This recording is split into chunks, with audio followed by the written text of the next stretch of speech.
Ladies and gentlemen, welcome to another episode of Sports Nonsense and Whiskey. Coming to you live Tuesday, April 26th. Hanging in the cave with the fellas. Pinky, how you doing, buddy? I'm awesome, my man. Love hearing that. SP, how you feeling today? I'm solid. No worries. You got a nap in, I think. No, negative. Negative. Actually, Negative. kind of like 10 minutes, maybe. Any kind of nap is always good for him. He looked lively when take I walked in the door. I'll take it. He's got a little bounce in his step today. There's no doubt about that.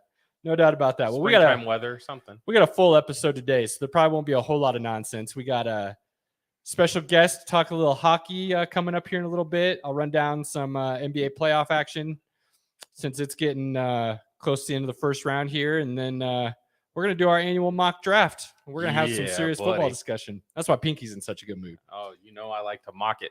Pinky's brimming ear to ear right now. This is his Christmas, so he's a very happy man today.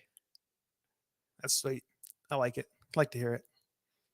Pinky leaves tomorrow, right? Tomorrow to head out to Vegas. Yeah. Go draft time. I'm ready, man. I went to Costco and got some alcohol. I went and got some cargo shorts. What a preface.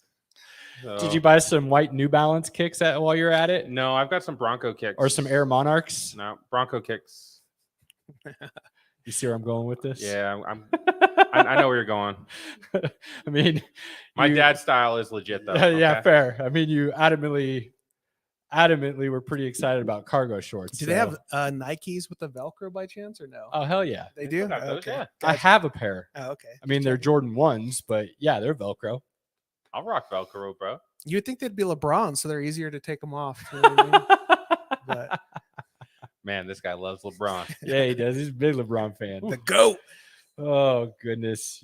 Speaking of LeBron, you hear what he said here recently? Nah. He can't keep his name out of the media because he's not in the playoffs, so he's got to stay relevant somehow, right? So Right. basically said, I will never allow myself to miss the playoffs again, simply put. I'm like, well, Did he right after announce his retirement? he's short of admitting, though, to the fact that he's the reason they missed the playoffs, given the fact that the team was basically built to his liking. So, take that for what it's worth, I guess. Dude sucks. Yeah, I got no comment. LeBron's dead to me. Dead to you. Dead That's to me. strong words. Okay. Dead to me. Interesting. Any story times or interesting anecdotes from the week that was? We should probably get homie in so he ain't sit there waiting all day. Yeah, I bet Cody's pretty excited. I will say, if you guys want to follow the channel over the week, I will have some videos from Raider Stadium. If they let us take videos at the ESPN pool party, I'm going to get some of those in.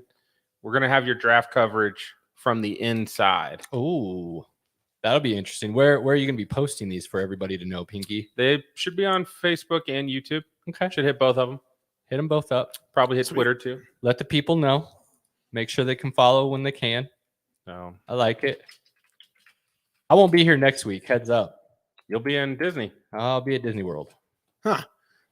So Okay. who's going to be with me? Is it just going to be you, Pinky? It's just at the moment, it's just me. I'm sure we can get a guest. Okay. You better find one.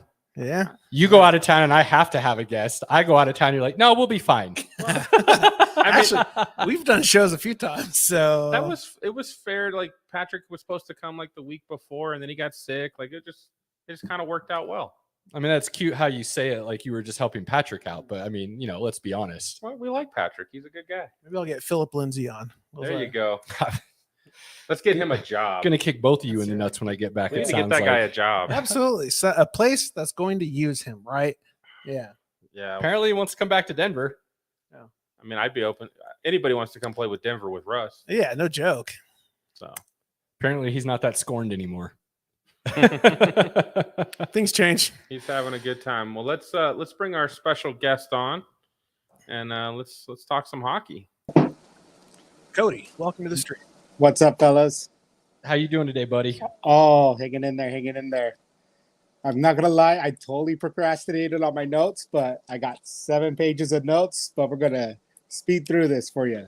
Look, let's be honest. Anything you say regarding hockey is going to be more information than we've given anybody. So this is some nice learning experience for everyone. Avs are good. That's the extent of my knowledge. True. They are really good. So are you let's just hop right into it. Do Does it. that sound good? Yeah. All right. So I'm going to start in the East because I'm going to do what you guys do. Focus on your Colorado teams later on at the end. We appreciate that, sir. All right. So I'm going to start in the East with Florida Panthers and I'm expecting them to face the Washington Capitals. So what is that? The 1-8 seed? The 1-8 seed. Well, they do it. The top 3 teams from each division get in, and then you face the 2 wild cards from the remaining conference. So like the top 2 out of the remaining tops. So it'd be not all top 8, but it's like the top 2 out of the outside of the 6, basically. We got you. Yeah, we're following. Yeah. So the Capitals are as a wild card 2 because Florida's going to be the top seed. Okay. So Florida went all in and got Claude Giroux from the Flyers, and they're going to win the President's Trophy. The President's Trophy winners do not have a good history in the playoffs. No, they do not. Avs fans are very familiar with that. The past 6 years, they have not got past the second round. These Florida Panthers could get past the second round. I believe so. Their path to get to the Eastern Conference Final is pretty. They can do it. I know Washington's a little down this year, but yeah, they have with Ovi and Oshie and everybody. Oshie's had an off year. There's Capitals top goal scorer is Alex Ovechkin, got 50 goals at the age of 36. Killing it, man. And he seems like he can keep going until he's 40 at this rate. No doubt. Their second top goal scorer of the Capitals, Tom Wilson, the big bully. He has 24 goals. So, but I don't think the Capitals can beat Florida.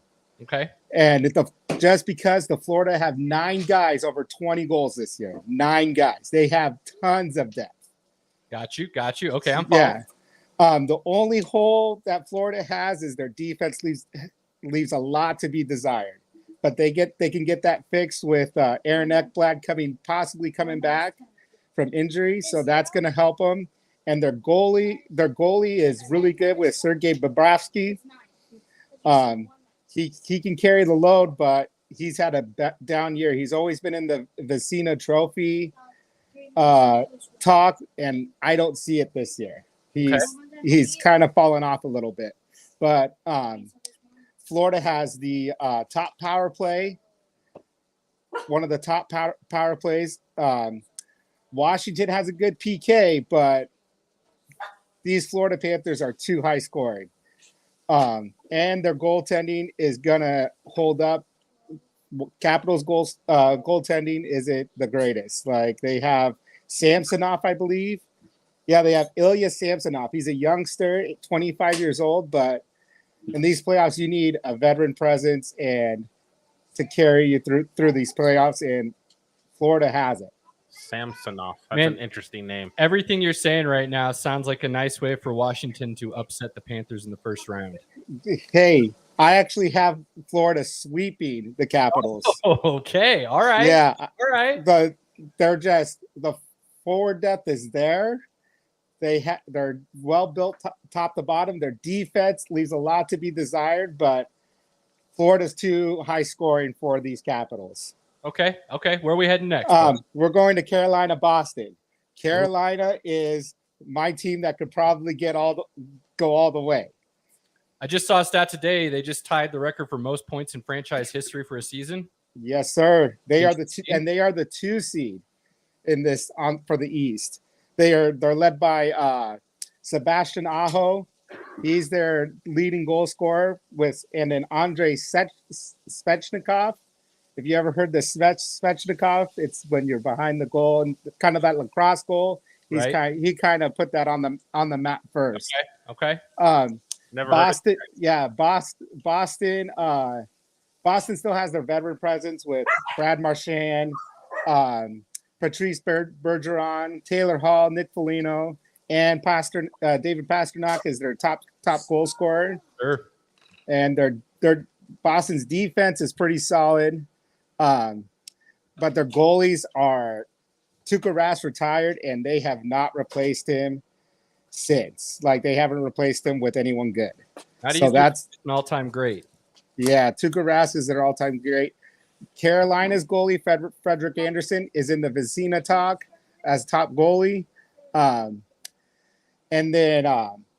But Boston plays a really good 5v5. They need to stay out of the penalty box.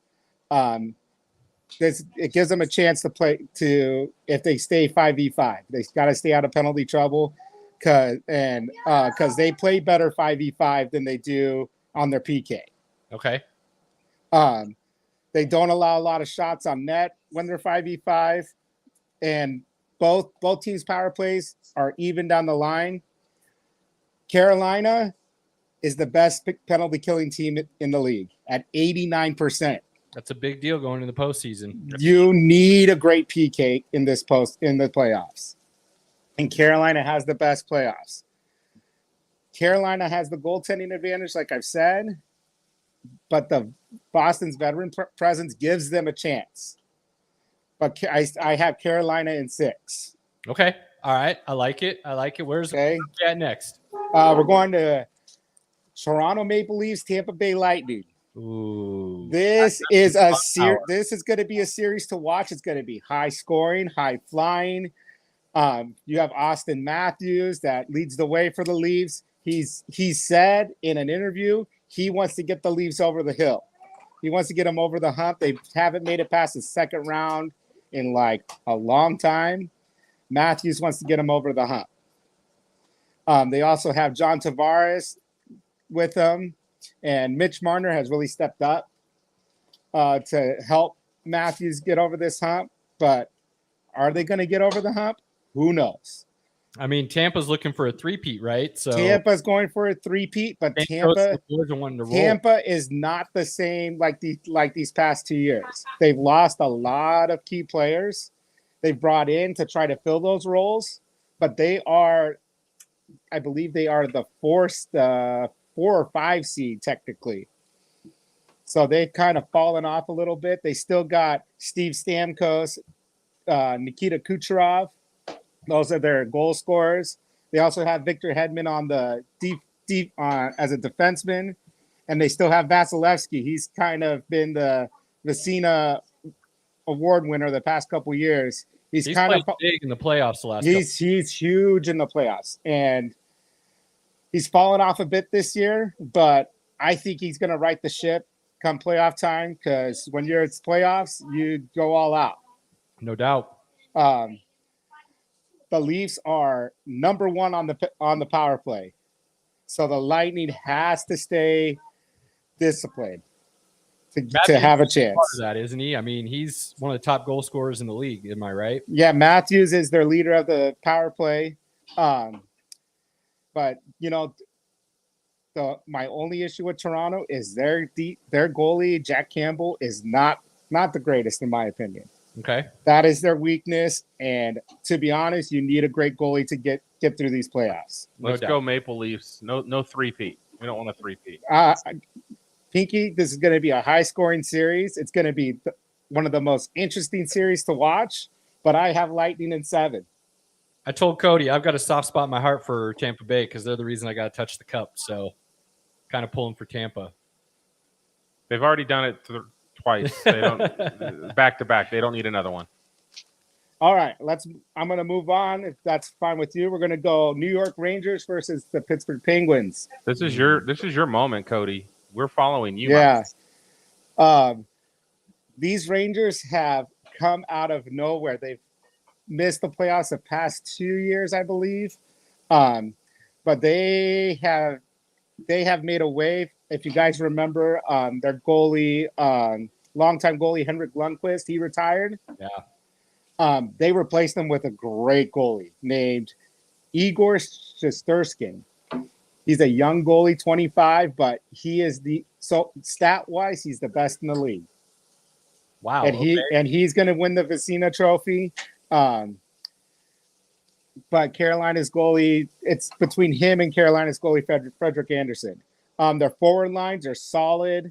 They have 2 great scoring forward lines Chris Kreider. That's a guy to watch. He's their leading goal scorer. They also have Artemi Panarin. But he got picked up from the Blue Jackets a couple years ago and kind of has made a name for himself there. They also have Ryan Strome and Mika Zibanejad.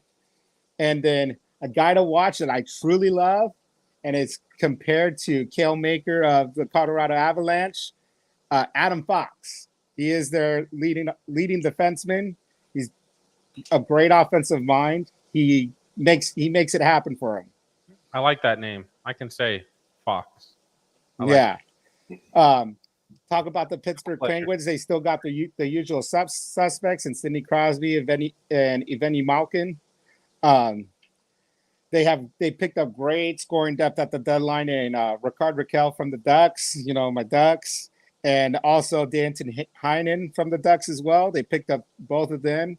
They have solid defensemen. You need some solid defensemen in these playoffs. The Penguins have them. They still have Chris Letang. They have a youngster, Brandon Dumoulin, and another youngster, Marcus Pettersson. Those two can carry a load. And then their goalie is solid in Tristan Jarry. So, and he's young too. This is going to be a great series.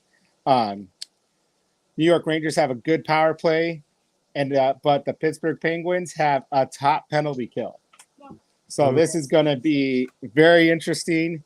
My issue with these New York Rangers is they allow a lot of shots 5v5, a lot of shots on goal, but this goalie has been stopping them all.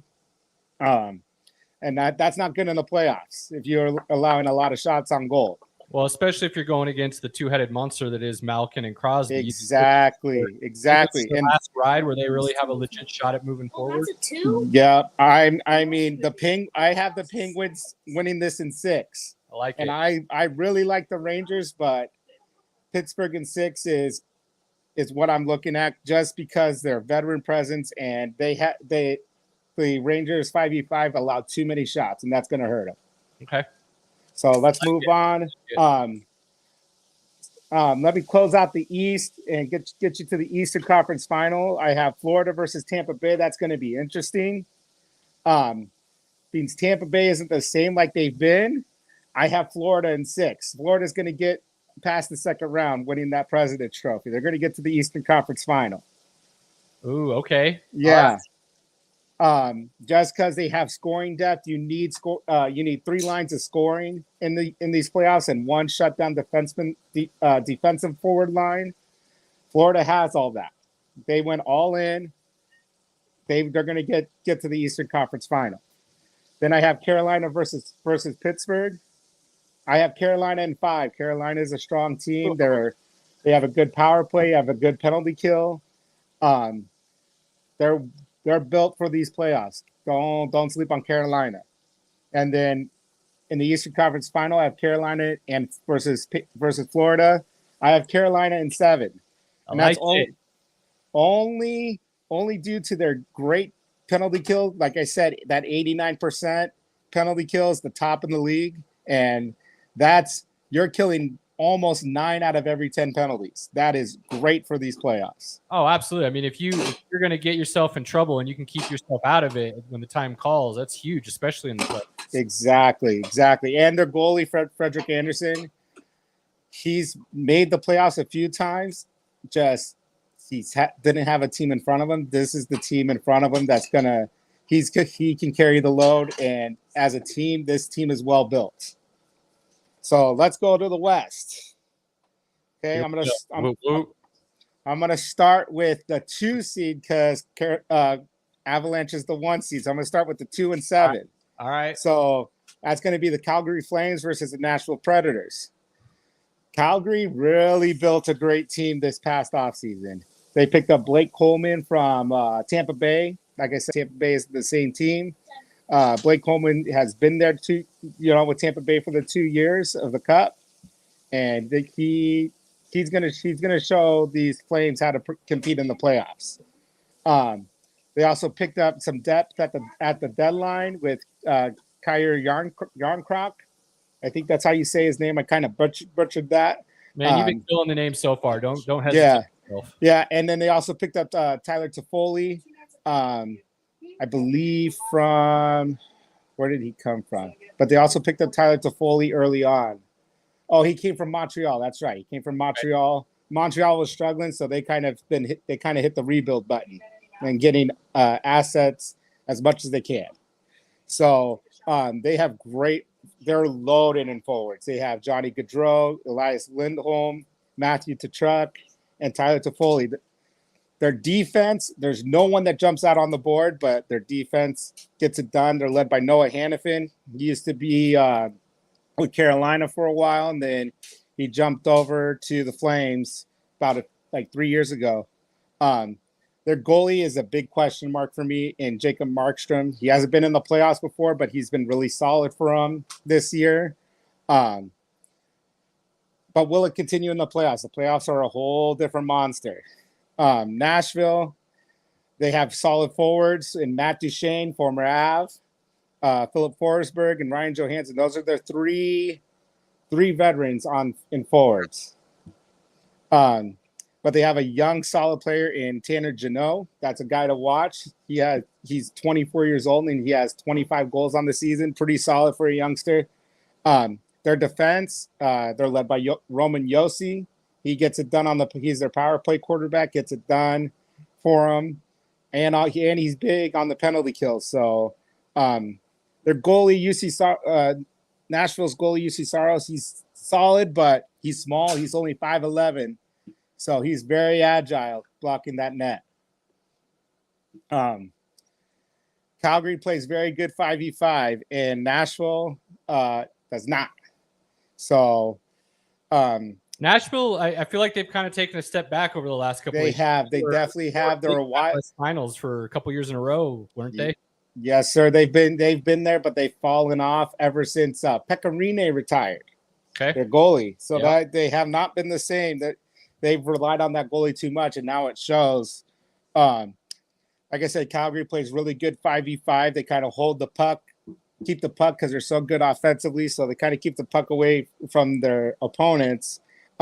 Nashville is not good on the PK. They're middle of the road, and Calgary is great on the power play with Gaudreau and Toffoli, Tkachuk. Those guys are all good on the power play. I have Calgary in 5. Calgary, like you said, they haven't. Nashville hasn't been good this year since Pecorine left, so I have Calgary in 5. Okay, I like it. We're gonna go to my most hated series here with Edmonton and LA Kings. I wonder why you're not a Kings fan. Boo! Both of those Kings. Yeah. I hate the Oilers, but I have respect for Connor McDavid. He gets it done for them. He might be the best player in the NHL. He is probably the best player in the NHL, and Leon Draisaitl paired with him, they're a dynamic duo. They both have over 100 points.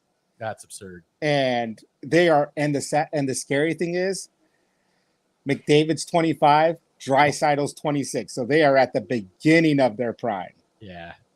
Like they're gonna 2 MVPs, 3 MVPs. I think he's won 2. Yeah. Dude, so far. Yeah, he's gonna win. I believe he's gonna win his 3rd one this year. They also have 3 lines of scoring. Edmonton does. They with all these Evander Kane drama, they invested in him, brought him in on a low contract. The guy's put 24 goals up for him. I was gonna say he's played really well. Surprisingly, he has played really well, and his plus minus. So plus minus pinky for you is he's scoring more than he's allowing goal wise. I appreciate the education, Cody. Yes. So his Evander Kane's plus minus is plus 22, which is huge. Dang, really? Yeah, he's kind of been an offensive mind until he's gone here, and he's kind of learned how to play some defense, which is good for them. They kind of need it. Like I said, you need some depth forwards in this playoffs, and Edmonton has that. They have 3 lines of scoring. They have a solid defenseman presence with Duncan Keith, a former Blackhawk. Tyson Berry, former Av. Chris Russell. They have a young stud defenseman in Darnell Nurse. He's going to be a guy to watch. He kind of helps out McDavid, and Draisaitl sets him up. Their weakness is goalie. Mike Smith is getting old, and everyone has kind of figured out his weakness. You post some bodies up front, screen them, and he is not the greatest. LA Kings, they have the usual suspects. Anze Kopitar, he's always a Selke finalist, and he's definitely going to be this year. Their goal scorers, they have Adrian Kempe. He's had 34 goals on the season, pretty solid. And they also brought in Victor Arvidsson from Nashville. He came in over the offseason, and they also brought in Philip Denault from Montreal. And I believe he came in the offseason. The Kings lost their best defenseman in Drew Doughty. That's a big loss. That is a huge loss, and that does not help them in these playoffs. What's had them? I mean, from Stanley Cup winners, 5-6 years ago, right? Or they made that Stanley Cup to what? How did they fall off so much? Would you they say? Fell off because Vegas Golden Knights have taken a couple defensemen. Alec Martinez, he went over to Vegas Golden Knights, and they kind of were over the cap with. They still had Mike Richards. He was getting old. They had cap issues because of what's his name? They had a cap issue. They just ran into cap issues, so they kind of had to tear down and rebuild. Is Quick still the goalie? Quick is still their goalie. Okay. Yeah, Quick is still their goalie, and Quick can steal some games. I was gonna say he's one of those dudes who can flip that switch come postseason. Yes, postseason he could turn it on, and I think he can. Both teams have trouble in the PK, so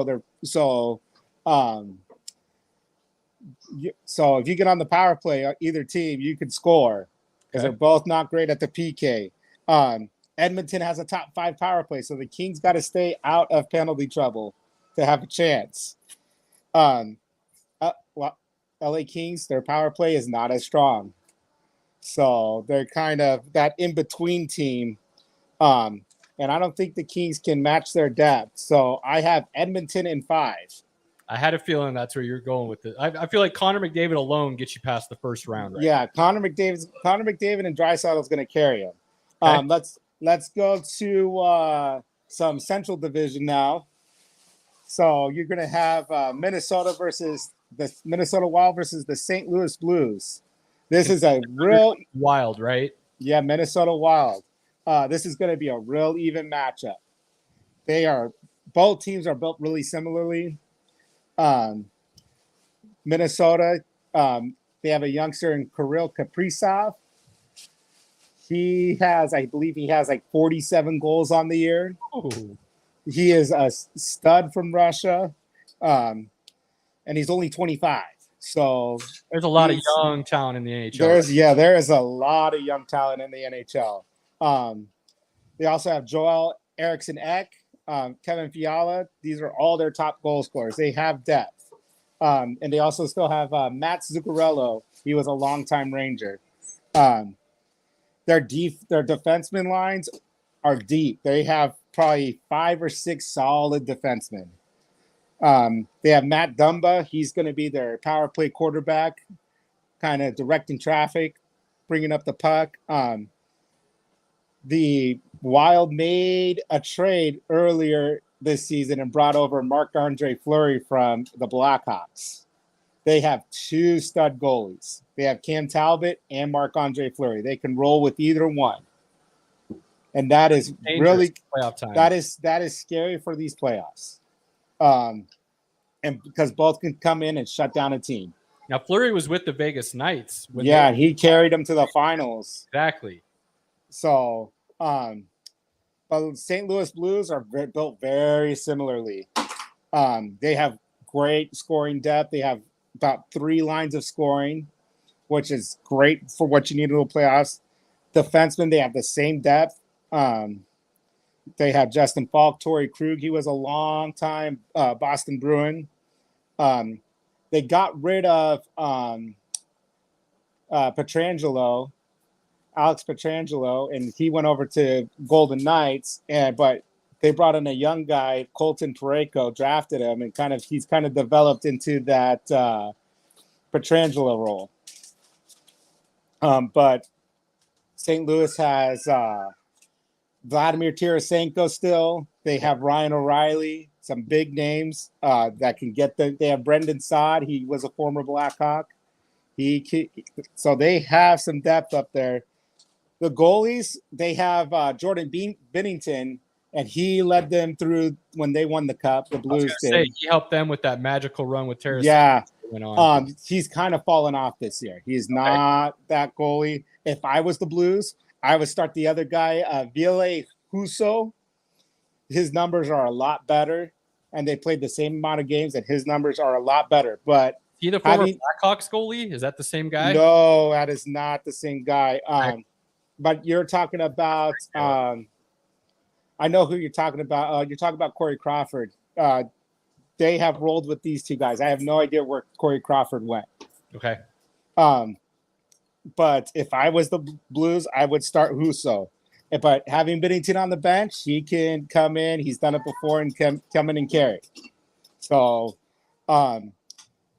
Wild play a little bit better 5-on-5. They need to stay out of penalty trouble. St. Louis's power play is a top 2 power play. Ooh. So that gives St. Louis an advantage. Minnesota's power play is the middle of the pack here this season. And St. Louis also has a top 5 penalty kill. So their special teams in St. Louis are solid up and down.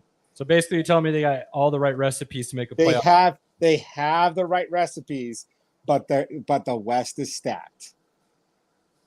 And I have St. Louis in 6 just because they're so evenly built. I think Minnesota can steal a couple games, but those special teams in St. Louis, they're going to carry them. Okay. So we're going to move on to your boys, the Avs, and I have them facing the Stars. Okay, I was just about to ask you, does Vegas sneak their way in? Vegas tied. I believe Vegas tied. They played today. I believe Vegas had a tie, and they lost in overtime. And so they only got 1 point.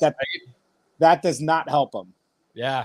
And their Vegas Golden Knights goalie is not the same since they lost Fleury. Okay. So Knights finally out. Made a the run. Knights are gonna miss. The Knights, yeah. And the Knights have ran. They just had the Golden Knights had a slow start to the season. They were towards the bottom of the pack, and they tried, and they're making a push, but the push is too late. Who did Vegas pick up? It was like halfway through the season. They picked up Jack Eichel, but he was hurt. He was hurt the first 6 weeks. So he was dealing with injury. Came up with Buffalo, right? Yes, sir. He was drafted by Buffalo and he wanted out. So Buffalo sent the Vegas Golden Knights, did the lightning trick and said, "Oh, hey, everyone's on long-term IR. We'll bring them over." Nice. And so they're going to be in cap trouble this offseason. Okay. But let's hop in it. Your Avs versus the Stars. The Avalanche is going to get a big boost. Yeah, buddy. With the return of the fourth horseman in Gabriel Landeskog. Yeah. That gives them a huge boost. But the guy I like on your team is Mikko Rantanen. Mikko's the man. He is the man. He has really stepped up when Landeskog's out. Him and your boy Kel McCarr, he's really stepped up. He kind of came out of nowhere, youngster, and then you have running for best defenseman this year, was he not? Oh, he's going to be in the running, definitely, and he's going to probably win the Calder Trophy as best rookie, easy. He's the front runner. But Theory's you also have Now I'm drawing blanks, and McKinnon, baby. yeah, you also have McKinnon, dude, and you guys are built well up and down this lineup. You guys made a move at the trade deadline with the Canadians, picking up Arturi Lekkonen, and he's giving you double digit goals. Like I think he's at 18 or something. That's really good for these playoffs. Big time depth move right there. Big time depth move. You also picked up my boy Josh Manson. I'm wearing his jersey today. What Joe Sakic has done there, he has built where these offensive defensemen like Kel McCarr, Sam Girard, and you also have Devin Tays coming back. These are all offensive-minded defensemen. What Joe Sakic has done, he got smart and brought in some stay-at-home defensemen so he could release these offensive defensemen and have let him play. That's a great move to have some stay-at-home defensemen. Absolutely. Yeah. And Kel McCarr has been changing the game with this. He's fast. He's been making some moves. And BT has a stay-at-home defensive partner. You have him at the blue line and you give him a lane. He's going to charge that lane and make a move and score a goal. You can't give that guy any space. Avs are about putting that pressure on the opposition, waiting for them to force a mistake for sure. Exactly. Your question mark is your goalie. Your goalie Darcy Kemper has done well this season, but can he keep it going in the playoffs? I really hope he can. We all do. We all. He's been good the past 4 or 5 years in the season, and then playoffs come, and where is he sometimes? But I think he can get it done. I really do.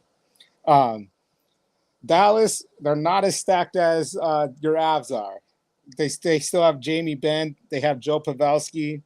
They have a youngster, a 22-year-old named Jason Robertson. He has 37 goals on the year, and that's pretty good at 22. Yeah. They also have Tyler Seguin still, so they still got their stars. They also have John Klingberg, but he's been rumored that he's been wanting out of Dallas, and they brought over Ryan Suter from Minnesota. Sorry, that's my little boy. If you hear him, it's nice to have him around. Don't worry about it. Yeah. What hurts them? They brought over Braden Holtby from the Capitals, longtime Capitals goalie. He's been hurt most of the year, so they've been riding a 23-year-old goaltender named Jake Odinger, and he has carried him pretty into these playoffs while Holtby's been out. Holtby is skating. He may or may not make the playoffs. You think they make that switch if he comes back and can play, or do they ride the hot hand? You got see, that's hard to do. If you have that veteran presence sitting on the bench, and the youngster kind of falls apart, you can go to him. So I kind of say you ride the hot hand. I like that. Yeah. Colorado is just too stacked for these stars. So we getting brooms out, Cody? Is that what you're telling me? Yeah. They have a great power play. Their Avs PK leaves a lot to be desired. And does Kemper hold the fort? Does Kemper hold it down well enough? I think he can, but I have Avs sweeping in 4. I like it. That's what I wanted to hear. Yep. So who are we looking at for the second round here? Second round. There's Calgary, Edmonton, Battle of Canada. I have Calgary in 7. Calgary's a little bit more built, and like I said, Mike Smith, their Edmonton's goalie, is not great. It'd be fun to watch that series though. Especially that'd be a great series to watch. And then I have Colorado versus St. Louis Blues. I have Avs in 5. Yeah, buddy. And then Western Conference Finals will be Calgary versus Colorado. It's going to be high scoring. And like I said, they're both goalies for the Avs and the Flames aren't great, but I think Kemper gets it done and gets into the Stanley Cup final. I think it's going to be Avs in 6 or 7. Yeah. because Yeah, so you're Colorado has size, and if you have size and you can screen that goalie, you're going to be in business. So the two top teams of the regular season, you're telling me are going to meet in the finals this year? No, it's actually going to be Carolina Hurricanes versus the Avs. That's right. You had Carolina winning. Okay. Yeah. Yeah. You have Carolina's top penalty kill versus Colorado's top power play. So that's going to be very interesting. Colorado will have to stay out of penalty trouble because they are not as good on the PK. But I think Landeskog can fix that. Okay. I'm not gonna pick which team's gonna go, which team's gonna win it all. I want Colorado, but I don't count out these Hurricanes. It's gonna go to a 7-game series. I'd prefer to just see the Avs sweep it and win, but 7 games when it comes to the Stanley Cup playoffs, those games are just the ultimate of intensity. Yeah. So that's what I have. I want Colorado to win, but it's going to go to 7 games in that Stanley Cup final, I believe. I like it, man. Love the breakdown. That's exactly what people who listen to the show wanting some hockey knowledge needed. Now, with that all being said, and you've given us the rundown on the playoff teams, I think it's only fair we give you a chance to shout out your Ducks a little bit. They got one of the youngest, highly talented guys in the league right now in Zark. It's Trevor Zegras or Trevor Zegras, what people say. That guy is going to be a superstar. He's taken this league by storm. If you've seen some of his highlights, his Michigan goals. That's probably the goal of the year, is it not? Oh yeah, where he flips it, he does the Michigan pass, flips it over the goaltender's head, and Sonny Milano slams it in. I mean, that was absurd. That was nuts. I was like, no way did he do that. And it you could tell he's a youngster because just his reaction of oh my gosh, like did that really happen? Just did it. Yeah, he was like, we really just did that. Like the next time he does, it's just gonna be like. Yeah, just again. Yeah, so we'll be here. My Ducks are rebuilding, but give them probably 3 years, they're going to be right there with everyone else. All right. But especially if they build around Zegras, they're going to be in great shape. Great stuff, man. We really appreciate you coming on, dropping some hockey knowledge for everybody. Before we let him go. Easy. We got to ask him a question. I know. Here. Hang on. I got one for him. We appreciate your hockey knowledge. Your name gets dropped a lot just from stuff you send us from time to time. So nice that you could come join and put a face to the name and let people kind of see where we're getting that insider information from. And I know anytime we have a guest on, Pinky's got to grill him a little bit with the same question every time. And we kind of hang it up in our wall that's not really here. But I'm going to let Pinky take it from here. Well, I am really curious about this question here, Cody. What's up? Give me the most honest answer you can. Okay. I know there's a dirty rumor out there that you're a Texans fan. Yes, sir. And we've got to know why. Okay, there's not really a lot of Texans fans out there. Okay, so why I want to join, like every time I say, "Oh, I'm a Texans fan," I get a weird look like, why? And since they drafted JJ Watt, I am a JJ Watt fan. He is a great guy. So I kind of just stuck with the team. Even if he left, they're rebuilding. I'm a Davis Mills fan. I think Davis Mills can get it done. So Cody, I'm with you, Cody. I have a JJ Watt jersey. No lie. Yeah, I'm a JJ Watt fan. I'm now, because he went over to the Cardinals, I'm a closet Cardinals fan too. But I'm not going to leave the Texans just because of one player. Now, have you thought, because of horrible ownership, that's what Bill O'Brien killed that team, and the ownership is just killing it more. They kind of need to let Casario just do what he wants and just keep building. We got a lot of draft capital.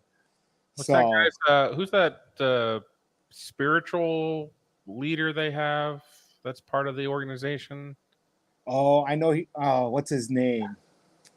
I'm drawing a blank. Yeah, you don't need to mention him anyway. It's probably better left unsaid. Yeah, that's the guy that's really hurting the Oh, I know who you talk about. You talk about Jack Estersby. Yes, that guy. Yes, Exactly what he's. he's talking They about. need to get rid of him and kind of the.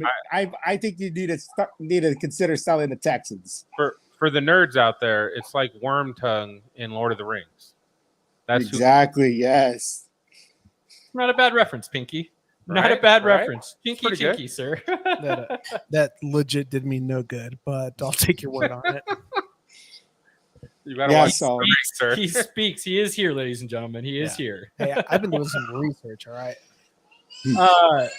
Well, Cody, we will. We'll see how the playoffs go. We might have you back before the Stanley Cup hits, and we can kind of revisit some of these picks. And Hopefully, someone makes some bets on all my teams here and make will some be. money. Pinky yeah. will be making the bet, so you're going to hear from him one way or the other. Absolutely. I put money on Thursday for the first player picked. If I win that, I'm going right to you for hockey bets. There you go. We're gonna No make it. worries. My man, we appreciate your time. You have a wonderful evening, and we'll be speaking again soon. All right, sounds good. Have a good evening. I'll be watching. Thanks, Cody. Appreciate it, man. Appreciate you, buddy. All right, later. See ya. I liked the atmosphere that Cody had because he had all the kids and the noises and Yeah, stuff. yeah. I don't get that anymore, so I kind of miss it. So when I hear it, I'm like, oh, I remember those days. Yeah. I have Yeah. dogs. Full household. That's Yeah, about all I can I mean- contribute. Yeah, they barked at me when I went to the bathroom like I was going somewhere. Nah, it's just cars. I don't know what it is about them. They're annoying. You know what time it is? No, it's not. We have NBA to talk about, Pinky. There are still other things going on. Damn it! And you can say the draft is important, and it is, but the playoffs are happening right now. It's draft week. And Draft week. we're not doing that. There are Should I NBA time playoffs. him? There are playoffs happening right now, Should I Pinky. time him, Aaron? Playoffs. Let's give a Okay. quick score and move Playoffs are happening right now, sir. The floor is yours. I mean, let's just start with the hot topic here and the fact that Brooklyn got swept by the Celtics. Now, I do remember saying that is a very likely possibility, and you laughed at me. But I told you there is a dysfunction happening in Brooklyn that was cause for concern. And it reared its ugly head very quickly, and they are now out. 4-0. Told you the Celtics have one of the best defenses in the league, and they shut KD down. They also played one of the hottest teams in the NBA in the first round. Like, you coming into these playoffs, you did not want to play Boston. No, but there's a reason Boston was one of the hottest teams. They've got two young studs, like I told you about, in Tatum and Brown. They got the defensive player of the year in Smart, who's playing like a Gary Payton right now, basically. And they play team defense. Brooklyn plays no defense. And they basically, their lineup is such that they can switch everything. And that's what they did with KD. And they hounded him all series. He had his worst playoff series of his career. His numbers were down drastically from his playoff averages. It was pretty nasty. Kyrie is Kyrie, and after they lost, came out and said that him and KD are going to continue to manage the franchise. So if I'm Brooklyn, I'm letting Kyrie walk. I'm not signing him to a big deal. They probably will, but I wouldn't. I wouldn't touch that with a 10-foot pole. Now, to Brooklyn's defense, they're missing some of their depth. Ben Simmons didn't play at all. So, if he finally decides to get his head out of his ass and he comes back next year and decides to actually compete, Brooklyn could be scary next year. Game 4, when they got swept, Ben Simmons deciding that he couldn't play, sitting courtside in the loudest outfit that you can wear amongst a bunch of black jerseys was not a good look. There's a lot of things that he does that say more look at me rather than look at us. We'll see what happens. They weren't a big fan of Harden and his lack of team. And Ben Simmons has quit on every team he's ever been a part of. So how that changes next year will be interesting to see. But Boston's moving on. They're going to get a nice little rest. Boston's hot, man. They're going to get a nice little rest. Boston's going to make a good run. Now, you've got Philly and Toronto. Toronto won last night in Philly to put it at a 3-2. Embiid is hurt. He's got a fractured thumb that's going to require surgery. Harden is not the Harden of old. I said this also when the trade happened. He's lost a step. Well, he can't do that fake jump into people stuff now, Well, exactly. right? The rules changed, so he already had to adjust to that, and that was causing him issues. But he's definitely lost a step. Pretty much every popular analyst is saying it now. He does not look the same. He's not the same dude who was in Houston, that's for sure. He also can't dominate the ball for 23 seconds and then either pass or throw up a deep three because Embiid will break him. And Doc Rivers would never allow that to happen. Now, Doc Rivers is looking at becoming the first coach to lose they a up 3-2 3-0 series lead. Are they up 3-2? They were up 3-0. Or 3-0. Doc Rivers has lost 3-3-1 series. He's been up 3-1 and lost 3 of them now. He could be the first one I ever see a to pattern drop here. a 3-0. Toronto is playing well. Now, what's funny is their starting point guard, Van Vliet, went down with an injury. Their rookie, Scotty Barnes, stepped up and started playing point guard.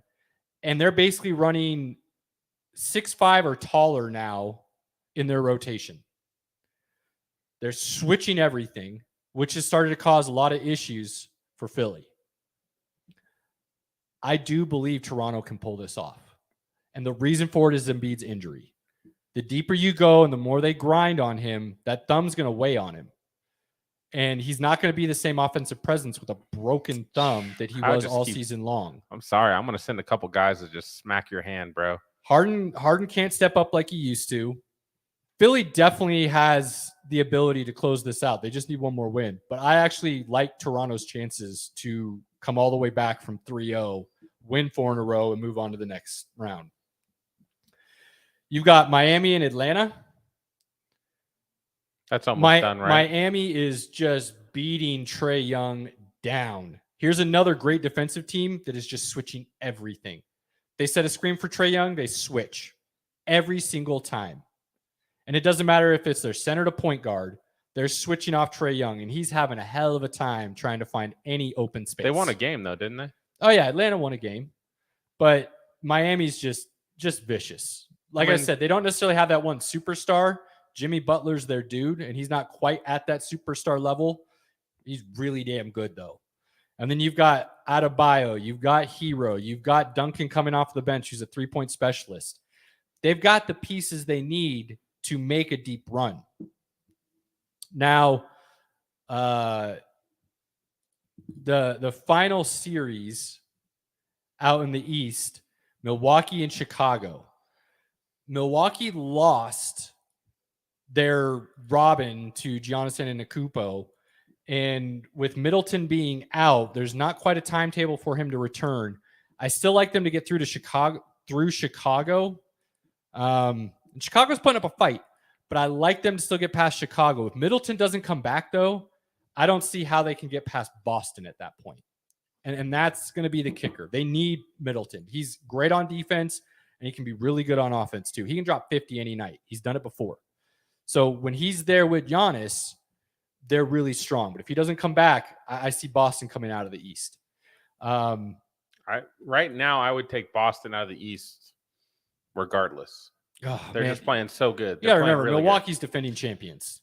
Milwaukee can turn it on, but Boston's playing so good. They're very similar teams if Middleton's healthy. Drew Holiday, Middleton, Giannis match up very well against Smart, Tatum, and Brown. They've also got Lopez back. That's a big deal for them as well. So we'll have to wait and see what happens. But if Middleton comes back, you got a 7-game series there, and it can be a coin toss. Now, out west, I'm going to start with Dallas and Utah just because I love the fact that Utah's imploding the way they are with the whole Gobert and the Spider, Donovan Mitchell's One of the issues. guys I work with was at the Dallas game last night. Oh, really? Yeah. That was good game for them to be at. Yeah, Look, they smashed. Brunson's been playing out of his mind, especially with Luka missing a couple games. Luka came back. He's been playing out of his mind, and Brunson's still balling. I like what Dallas is doing right now. I actually see them getting to the Western Conference Finals. You've got, I'm just going to get it out of the way now because there's not a whole lot of hope, but you've got Golden State and Denver. Denver's had a chance to steal a couple of these, and they couldn't close it out. They got lucky the other night and won one. I think that's the only one they're getting. They Unfortunately, probably should have lost that one, but Golden State is looking really good Dude, right now. So Clay might be the second best shooter in the league for sure. No, he's not. Might be it's- the second best shooter in the league. He's the second best shooter in the league. He's the second best shooter of all time. And it's probably not like fair to allow the two best shooters to be on the same team. Well, and then you got Jordan Poole making a name for himself. The dude's playing out of his mind right now. How he's not the most improved player and Ja Morant got it, I think, is only because they couldn't give Ja Morant the MVP this year. Yeah, I mean, Ja So they felt the took need to give him something. Ja took a really big step. but I don't think it was that big of a step. I really don't. I think the team around him made a big step, which allowed him to showcase his talent more. You want to call that most improved? Okay, but I think Jordan Poole could have. There's a couple other guys who could have won that award as well. I don't hate that Ja got it by any means. But Golden State's rolling right now. They are rolling hard. Their new death lineup is scary with Wiggins, Thompson, Curry, So Draymond, and Poole. Obviously, we're fans of Nuggets Twitter accounts, and they're fans of us. And watching people just post all stuff, I'm like, guys, why are you going crazy? Like, you knew at some point this run was going to end. Yes, without but Murray there's been and MPJ. Look, I go back and forth with Malone all the time, whether he's the right guy or not the right guy. I'm on the fence, and depending on what day it is and what time it is, I could be on either side of the fence within 5 minutes of each other. His rotation this playoffs has been atrocious. The fact that Barton has gotten the minutes he has and Highland has not gotten the minutes has been a major mistake. Now, he changed that the last game, and they came out with the win. That's just he struggles trusting a rookie. Which a lot of coaches do. Yeah, but you got to be man enough to go, this dude's playing better. This dude brings us energy. Did you see the stat from the last game? Yeah, of course I did. That Bones Highland. 30-foot three-pointers, first in history. First player in history to have 3 from 30 foot. Now, take that with a grain of salt, because 2 of them you could argue were really bad takes. Well, who should be shooting from 30 feet to begin with? But again, there's a handful of guys in the NBA who can do it. You wouldn't question, but no. See, and I saw somebody post this on Facebook and somewhere else, actually. I saw 2 separate comments saying the same thing. Shooting from 30 feet isn't a skill, it's a luck. And they're absolutely wrong. Absolutely wrong. Yeah, I wouldn't say that. 30 feet is the new 24 in the NBA. Just when you shoot from 30 feet, your percentage could be less. So why not? For some guys. But there's also some guys who shouldn't be shooting three-pointers at all, and they're allowed to. 30 feet for, I'd say there's 10 dudes in the NBA right now who 30 feet is nothing, and it's not a big deal. That's a definitely okay shot for them. But Golden State's rolling, and I see them in the Western Conference Finals, and that's going to be them in Dallas. Could be a lot of fun to watch. You've got Minnesota and Memphis, which has turned out to be a hell of a series. Minnesota's young guys are stepping up big time. Karl Anthony Towns is looking like a beast. Edwards is just a monster who's only going to get better. So they're going to be fun to watch. D'Angelo Russell's playing well. Pat Beverly's giving them an emotional boost that they really need. He also is a defensive specialist, whether you like that or not, he is. So that series has turned out to be a lot of fun to watch. Right now, it's a pick'em, which I didn't think would happen at the beginning of the series, but I see that probably going 7, and it's a coin flip who comes out on that series. Ja Morant and the boys have had a great season, second in the West. They've done their thing, but they're young, inexperienced, and it's showing right now, unfortunately, in these playoffs. So 7 games, pick them. Good luck to either team. Finally, you've got the series that nobody saw coming with New Orleans and Phoenix. All about Booker, man. Devin Booker went down, and all of a sudden New Orleans is looking like they're going to make a huge upset. I think Phoenix still wins. I don't, actually. Not after the way they've looked the last couple of games. They look lost, unfortunately. And the defense they're putting on Chris Paul, who doesn't look to have that help now that Booker's out to take that pressure off of him. That would be epic if the Pelicans win. Those young guys, couple rookies there, Alvarado especially being an emotional boost for him and just coming out there and playing reckless, amazing defense on Chris Paul has thrown them for a loss on the Phoenix side. And they're playing fearless. They're playing like they don't know that they're supposed to be rookies and they shouldn't be any good. Ingram's looking like a beast. Valanciunas is looking really nice. So I actually think New Orleans is going to upset them, and it's going to throw people's heads for a loop. And keep in mind, they're doing all this without Zion right now. If they get past the first round, there is a legitimate chance Zion Williams could step in and give them 15 to 20 a night in the second round, and they could be even more dangerous going into that second round when they play a Golden State team if that were to happen. Minnesota's beating beating Memphis right now. Yeah. And it looks like Miami will beat Atlanta. And that should close out the series. Yeah. And then we still got New Orleans and Phoenix here at 8 p.m. So keep an eye on these. I do like Golden State and Dallas in the West. Milwaukee and Boston in the East. We'll see what happens. We'll probably get Greg on here soon with the playoffs. Talk some more basketball. After the draft, NFL is kind of dead for a little bit. So yeah, they take about a month off. That's about the only break they ever have. Yeah. So that's the NBA rundown right now. We'll see how the second round plays out, but it's getting real interesting real quick, just like I said it was going to. And it's going to be fun to watch how this plays out. If Booker's hurt for too long, that's really sad. They were talking a minimum of 14 days with his injury. That's sad. Normally. That's sad. Which means he's not going to be back for this series. I don't like that at all.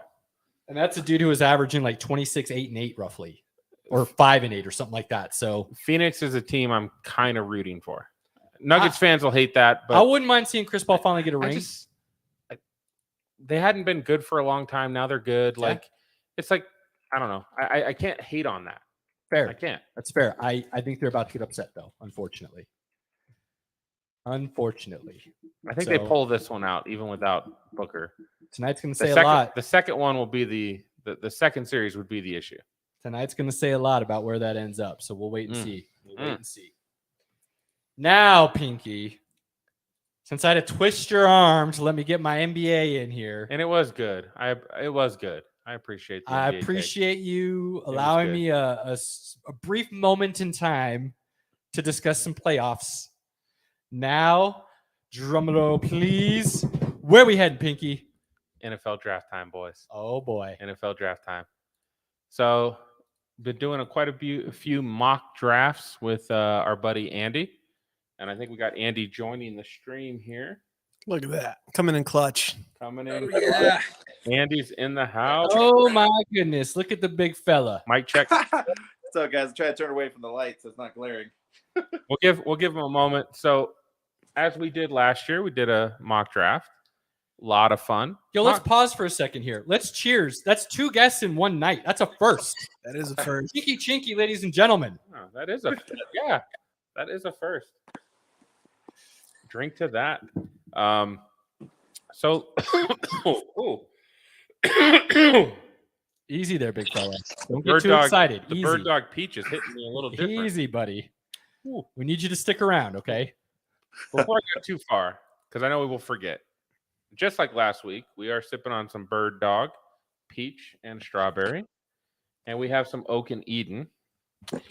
And then before the whiskey, we had some more humble coffee. I mean, coffee and whiskey is pretty good. This is a bourbon barrel coffee. Yes, sir. Yeah. I'm a coffee bitch. I am. I like sugar. Cream. I like cream in my coffee. I drank this and it was awesome. I should have been a cowboy because I'm whiskey and black. Yeah. So I am not. Who knows how I ended up in the city? Like if I don't have creamer to drink my coffee with in the morning, like I go get creamer. Terrible. Like that's what's going to happen. Right. But with coffee this good, I don't have to. Champed it out. So get some humble in you. I mean, dude, a bourbon barrel coffee with some rye. It's delicious. It's delicious. It's really good. It was good. It's really good. And we're gonna get I think we're gonna try this on a steak, right? And that's the goal. Yeah, I think I'm gonna try to make a coffee rub with the bourbon barrel whiskey coffee. I don't see how that would be bad. Oh, dude. Yeah. I mean, it's steak. Is it really gonna be bad? It's true. You can ruin steak in a lot of different Can ways. you? I've seen people do it. I've not had a bad steak or a bad burger, so It depends how hungry I was. I mean, the first easiest way to ruin a steak is cooking it past medium. That's true too. Yeah. Now, I'm more of a medium rare, but you go anywhere past medium and it's already done. Like that's the end of the steak. You know, I used to be medium well. I used to. Did you put ketchup on it too? No, I am not a frog idiot. Freaking okay? delete it, No, I would never put ketchup on a steak. He was A1 all the way, baby. I was a medium well. And then my buddy Gary, who is the steak aficionado, cooks it all medium or medium rare. Medium rare, baby. And it is so tender and delicious that I have changed. You get a good steak, medium rare, that thing will just butter melt in your mouth. All right. So let's set some ground rules here. Yeah, how you want to do this, buddy? Let the people know how this is going to go down. Obviously, there will be some trades in the first round. We can't predict trades. We can't make trades in this. It makes it too hard. We can discuss this may be a spot for a trade. So when it's your pick, I've got the picks labeled out. You can bring it up. Here's the player I would pick here, and here's the player I'm going to pick. But this might be a good spot to trade out. All right. Fair enough? Fair enough. Now, I'm also going to caveat this by saying I am picking who I think should be picked, not who I think the team is going to pick, who I would pick. Right. Pinky, however, is notorious for picking what he believes the team will pick. So I'm hoping he will clarify that as the draft goes on because he will go both ways. And He does. Understand. Oh, it'd be the same way. It would be as if I was running the franchise and I was trying to turn them around or keep them going. Okay, that's what I like. So we got two people who are doing what they want. Pinky may have an outside influence. Sometimes. I read a lot of mock drafts. Okay, You do. Like I said, this is Pinky's Christmas, so he's very excited right now. All right, what else do we got here for ground rules? I mean, that's the easiest one. Just no trades. Talk about the player. Talk about why you would draft the player for that team, and we can roll. Now, there's three of us picking, or is SP participating in this? SP's participating. I got him on the list. Uh-oh. Well, you might as well have me take the Jets and Giants picks because I'm sure I'm going to be just as knowledgeable as their decision makers. Well, I mean, in defense of the Giants, their GM is brand new. Hey, what do you know? I don't have any games either. Now, in your defense, you know enough football to know what team needs are. You got a list in front of you, so you can always kind of go best available. And if there's, you have a couple questions, throw them out there. We'll give you some names, and then you can run with it. That's true. That's true. I also have a lot of Madden experience. If you need a lifeline, we're here for you. All right, that works. So what order are we going in here, Pinky? So it's going to be Aaron. Oh, okay. Caleb. I get to open this up. Pinky. Andy. All right. And until we get to the very end, and then I've got some changes to it. Oh, interesting. I like this. A little shuffling going on.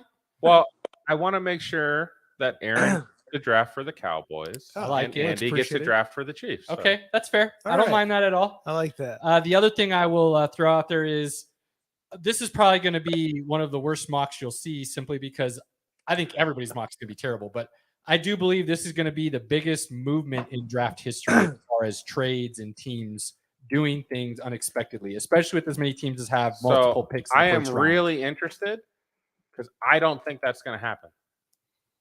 Maybe I'm hoping for it more so than I think it will happen, but I think it's going to happen. I just think that a lot of teams are going to be like, there's this player, and they're really close.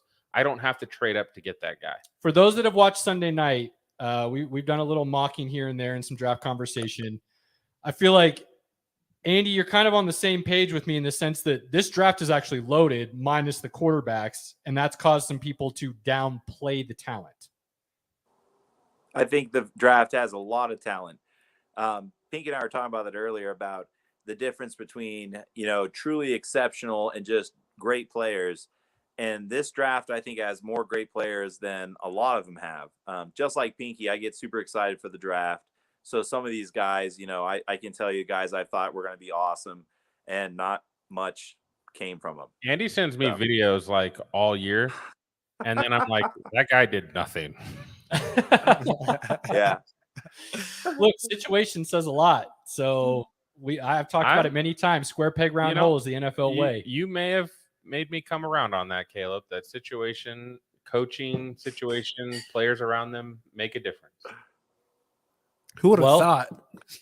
Let's kick this off then. SP, NFL draft you and 2022. the wonderful team at number 1 are on the clock. The Jaguars. I'm pretty sure everyone On the knows clock. Walker is going number 1, especially for the Jaguars, right? That's who I've got my money on. That's what you're doing? Yeah. Well, Ooh. I think their offense is stacked. I think their coach was just so incompetent he couldn't do anything with it last year. Hard to argue that. I think they're at least going to be third place. They're not going to be in the bottom. I think they're going to beat out the Texans. Well, they're in the same division as Houston, so I think that's fairly safe bet. I mean, literally. I'm just saying it's going to be a lot closer than I think people think. Okay. Okay. I could see him making a run. And I honestly, just on a side note, I wouldn't doubt if Colts actually take number 1. Tennessee right on their trail, but It'll be interesting to see. So you got Walker going 1, huh? Yeah. Come on, put him on the board. Going number 1. Whoop, whoop. That's why I got my money on for Thursday night, actually, as well. Perfect. I get $30 if he gets drafted. Well, he'll get drafted. Oh, Yeah, number 1. yeah. Well, Andy. Yeah. Andy. All right. Caleb is on the clock with the Detroit Lions. So it is stroking out. Hey, nobody understands. It is hot in here. It is a little hot. Yeah. I've said this many times, and if you watch any of the Sunday night things, I pound the table on this. If you want to become a better team, you build from the inside out. You build your trenches, and you go from there. You can top 2 offensive linemen are on the board, and Neal and Akeem, and you've still got Aiden Hutchinson sitting there, who arguably could be the best player in the draft. I personally, with it being Before you do anything, Aiden Hutchinson is from Michigan. He played at Michigan. yes, he did. And the Detroit Lions have nothing on defense. And Just saying. he can't get away from Michigan fast enough. all great points, Pinky, and that's why Aiden Hutchinson is not going to be the pick here. Ooh. And that's because it is now an offensive league. And if you can't protect whoever is behind that center and give him a chance to do something, you are going to fail miserably. So where I would have years ago looked at defense first, it's all about that offense now. And I think the best offensive lineman in the draft right now is Akeem. I think that dude is scary athletic. He can run block down the field for yards. Maybe needs a little work on his pass protect, but he's athletic enough to become a great at it. Right now, I think he's really good. I'm going Akeem here. Interesting. Now, I would bet money that he's wrong on this and that they will run the card up because Aiden Hutchinson is literally a Dan Campbell guy. Like, he fits the mold of what Dan Campbell wants, and they have nobody on defense. Nobody. Detroit's also been a losing franchise for decades, and that's why they should go with what I said, not what they think they should do, because they picked wrong a lot. Having good offensive line and being able to protect your quarterback, absolutely valid point. sure. Absolutely. As long as your quarterback's not Jared Goff. I mean, we'll get there. 32 is their quarterback. So. Jared Goff, when protected, is still pretty good. When protected. Pinky's favorite line. When he's protected, he doesn't fold like a chair. Now, real quick, my opinion, obviously, granted, I'm a complete novice at this, but looking at the Lions situation, I would have either looked to trade back, try to get some equity, or actually I would have went for Garrett Wilson. Nobody's trying to get to 2, my man. Here's the problem with that, SP. They've got 2 really good wide receivers right now, I believe, in Amar St. Brown and DJ Shark. They've got a great tight end in Hawkinson. If you look at Goff's best seasons, he had very particular types of wide receivers, and neither of those are currently on that team. So Amon St. Brown, very good. Hawkinson, very good. DJ Shark can be good when healthy. We're going down that road again. Dude tore an ACL, dude. By all accounts, he's fine. He's a deep threat. He's a 1,000-yard, 10-touchdown guy 2 years ago. Too bad Goff isn't a deep threat. I'll be honest. None of the wide receivers in this draft are guys I would draft it to.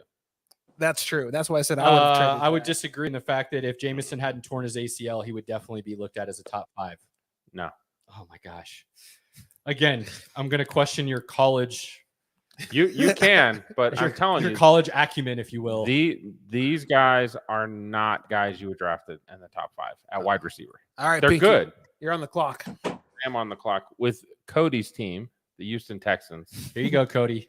and I feel bad for Aiden Hutchinson. I do, Right, but you got to take it because he's going to the Texans. Yeah, absolutely. I mean, what happened when they got J.J. Watt? Things started turning around. Sure. Yeah, sure. I mean, he's not J.J. Watt, but he's going to be really Well, good. J.J. Watt wasn't J.J. Watt until all of a sudden he was J.J. Watt. So, when you say things like that, they sound slightly ridiculous. J.J. Watt was the tight end. Are we on camera? I can't go flipping in the nuts, right? Andy, back me up here. J.J. Watt Yeah. was considered to be this amazing all-time great beast coming out of college. He wasn't. There were suspicions. Remember, he was the tight end. So he didn't even play defensive end his whole time. And everybody freaked out because J.J. Watt, tight end, was nowhere close to the size he was when he was a technically DN. played tight end at a different college and then transferred to Wisconsin and then was playing defense. But so he had a couple years of defense first. Correct. Oh, he did. But it was, you look at the photos, they've had all kinds of conspiracies on that where they show how small he was and how he just got super huge. Yeah. All right, Andy, where are you going now that Hutchinson's off the board at 4? You're drafting for the New York Jets, by the way, Andy. Well, for the Jets, I mean, to have Evan Neal drop, that's crazy awesome. There's only one right answer here. That was what I was looking at was Neil too. Yeah. Yeah. I was going to say, because like we've talked about building from the trenches, you've got a young quarterback that you don't want to be wrong on. Absolutely. Michael Carter, the running back, was good. He really was. I forgot the receiver they had that did really well was Elijah Mitchell. Yeah. Okay. Yeah. So they've got talent, but they have to do just like we said. You've got to start protecting it. And on the defense, I don't know if they want to go that high on it, because I mean, I love defense first personally, but the offense, just like Cave said, that is the game. Everybody. I mean, just look at the Chiefs-Bills game. That was rated one of the best games of all time. There was no defense in that game at all. I mean, the cornerback for the Chiefs fell flat on his face, and they got a touchdown over it. There was huge mistakes made on both teams on defense. If the Chiefs do things right, the Bills are nowhere close. If the Bills do it right, the Chiefs are nowhere close. And the Bills were everybody loved it.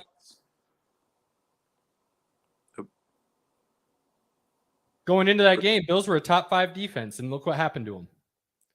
Yeah.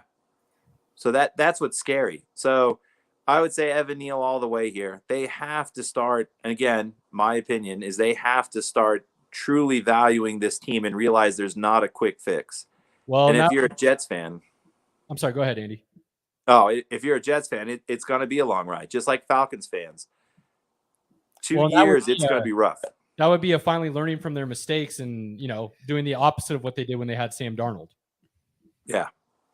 Funny enough, Andy, I think that wait for the Falcons is going to be a lot shorter than most teams. I think they're going to fix a lot of problems with this draft. So I would love that. That's my 3rd favorite team, so I'm down. Well, and I've heard some rumors today. It's funny you say that, Andy, because I've heard some rumors today that the Jets are really high on a certain cornerback out of LSU. Ooh, Stingley would be sick. Yeah, I love him. It'll be interesting to see what they do with that 4th pick. Well, that was like, oh boy, Giants at 5, by the way. The other New York team that doesn't play in New York. See, but this is where I do stupid stuff. You know what I mean? Because now that I actually Caleb's already ruined it, so you're good, man. Do what you dude. This okay. So this ruined it by just taking arguably the best offensive lineman in the league in the draft. You're not wrong, but Detroit's taking Aiden Hutchinson if he's on the board. If he's not on the board, they might take someone else. All right. So this is my strategy, and it's a terrible strategy, right? But and I already know this, and people know this too. Keep in mind, anybody who's drafted with keep in mind, they have 7 as well. Yes, trust me, that adds into my terrible strategy. But again, this is what you would do to improve the team, not what you think they're going to do. This is what I would do personally, and I would actually be looking at Drake London right now. And here's the reason. I don't hate that at 7. I don't like it at 5. 7 is going to be a poor choice too. So.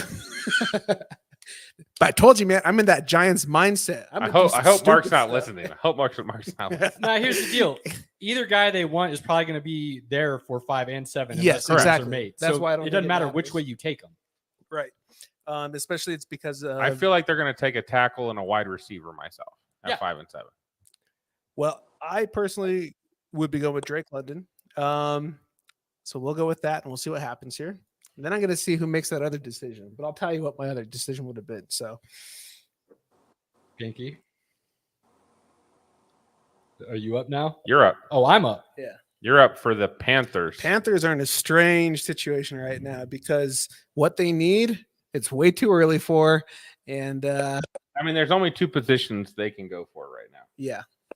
Tackle and quarterback. Right. But like, why pick at number 6 somebody who's supposed to be there from 13 up? You know what I mean? That's kind of what makes that lousy. So Well, do you trade back? The issue is this would be a great position for a trade back. They do not draft again until the 4th round. Yeah, that's why you have to take it. I could look. A lot of people like them taking a quarterback here. I think that would be just foolish for many different reasons. I like I'm a not going to tackle. go into it. Cross could look really good on that team. Their defense is not terrible, and I think it's a cornerback away from being arguably top 10. And if their defense can be a little more stout, I think that with a healthy offense that they could possibly have, it's hard to go tackle here. I actually kind of like them taking Sauce Gardner here. They have to take a tackle. I like Sauce Gardner here. Instant impact. Shut down corner. Is Sauce Gardner a better player than Cross? Sure.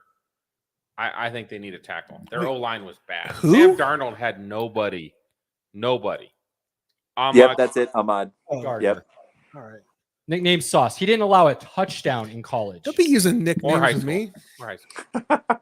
Dude is a straight beast. That's crazy. Yeah, it's absurd.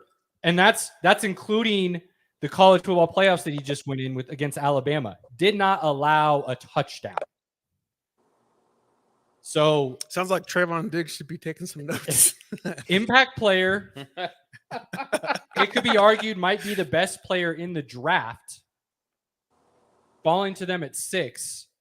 I like that pick a lot. Now, I don't hate it. I just said I would build offense first and from the trenches out. I personally don't think Cross is as good as his numbers showed. His tape at Mississippi State could be considered suspect depending on how you're looking at it. I think he could be good. I don't think he can be great. I think Sauce Gardner could be a Hall of Famer. But the Panthers would take good right now. Yeah, that's Yeah, an but to me, upgrade. he could be. Sam Darnold's like, I'm seeing ghosts. I don't think Cross is a surefire guy.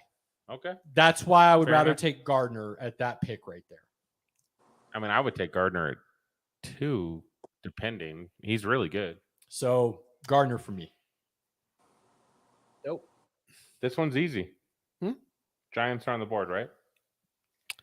Well, yeah. I didn't know if we were gonna have Andrew move to it or not. So No, this is my pick. okay. Yeah. Fuck Andrew. So bitter. Go ahead, Pinky. Shout it out. Let's move on. It's Charles Cross. They'd be ecstatic if he fell there. They need an offensive lineman and a wide receiver. So Now, SP, this is why Pinky was saying you should have done this reverse because London's not going to go before 7. Right. So you surefire your offensive line, making sure Carolina doesn't grab that third offensive line. and then you can grab any guy at 7. London with 7. Garrett Wilson, London, whoever. And I agree. That's probably how the Giants would look at it and do it, just because Cross could end up going to Carolina if he's sitting there. Well, I still think they want to trade back out of 7. There's a lot of people who are going to be trying to trade back. The I think- question is who's willing to trade up. Well, who really wants to trade up is the thing. So, but there you go. Cross at 7. No trades in this draft, so we're lame. But Andy is on the clock for the Atlanta Falcons, Now, this is where things which get- is his gets second interesting. team. Yeah. So Yeah. And this is so with the Falcons right here. There's no way. There's already a draft. Bucky Brooks redid his draft today. He just released his newest one. And this would be amazing. If Thibodeau falls this far, the Falcons, that's they're not going to pass on it. They've drafted O linemen for the last 3 years. They spent tons of picks on it, and they believe, the Falcons believe they've got it. So to get a, quote unquote impact splash player, I believe it would be too tempting not to. And again, what he could add, like we talked about, instant impact. Absolutely. Thibodeau, if he can do what he should, Terrell's going to look amazing at corner. Deion Jones is going to be getting way more open shots, and they're going to have players look better than they could. Look, as we talked about on Sunday, Atlanta could draft anybody. And it makes exactly. I think Thibodeau, as of right now, would make the biggest splash, because if they got Stingley, who would be another player that I think is as high named, he would be the second corner. If you went and you got Kyle Hamilton, who's going to be the best safety in the draft, safeties don't make immediate impacts with what you're looking for. Because again, the way they drop their coverage when they run nickels, their safeties play back and ball hawk, but they don't bring them underneath enough to start stopping run games.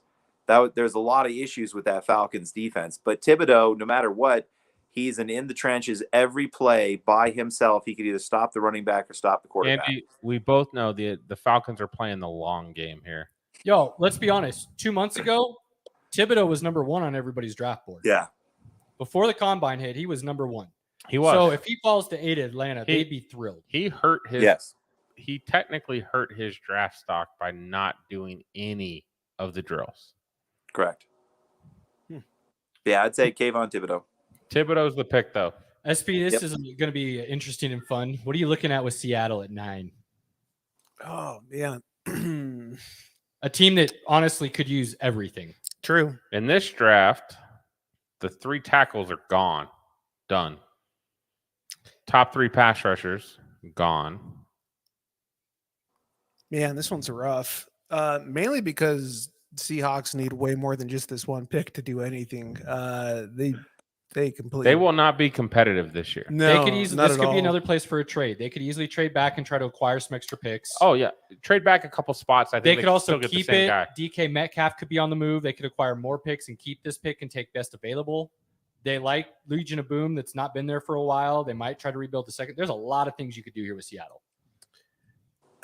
Jesus. Like, okay, so if it were me, right, in my franchise, honestly, just losing Russell Wilson now, I almost would have to go for Willis.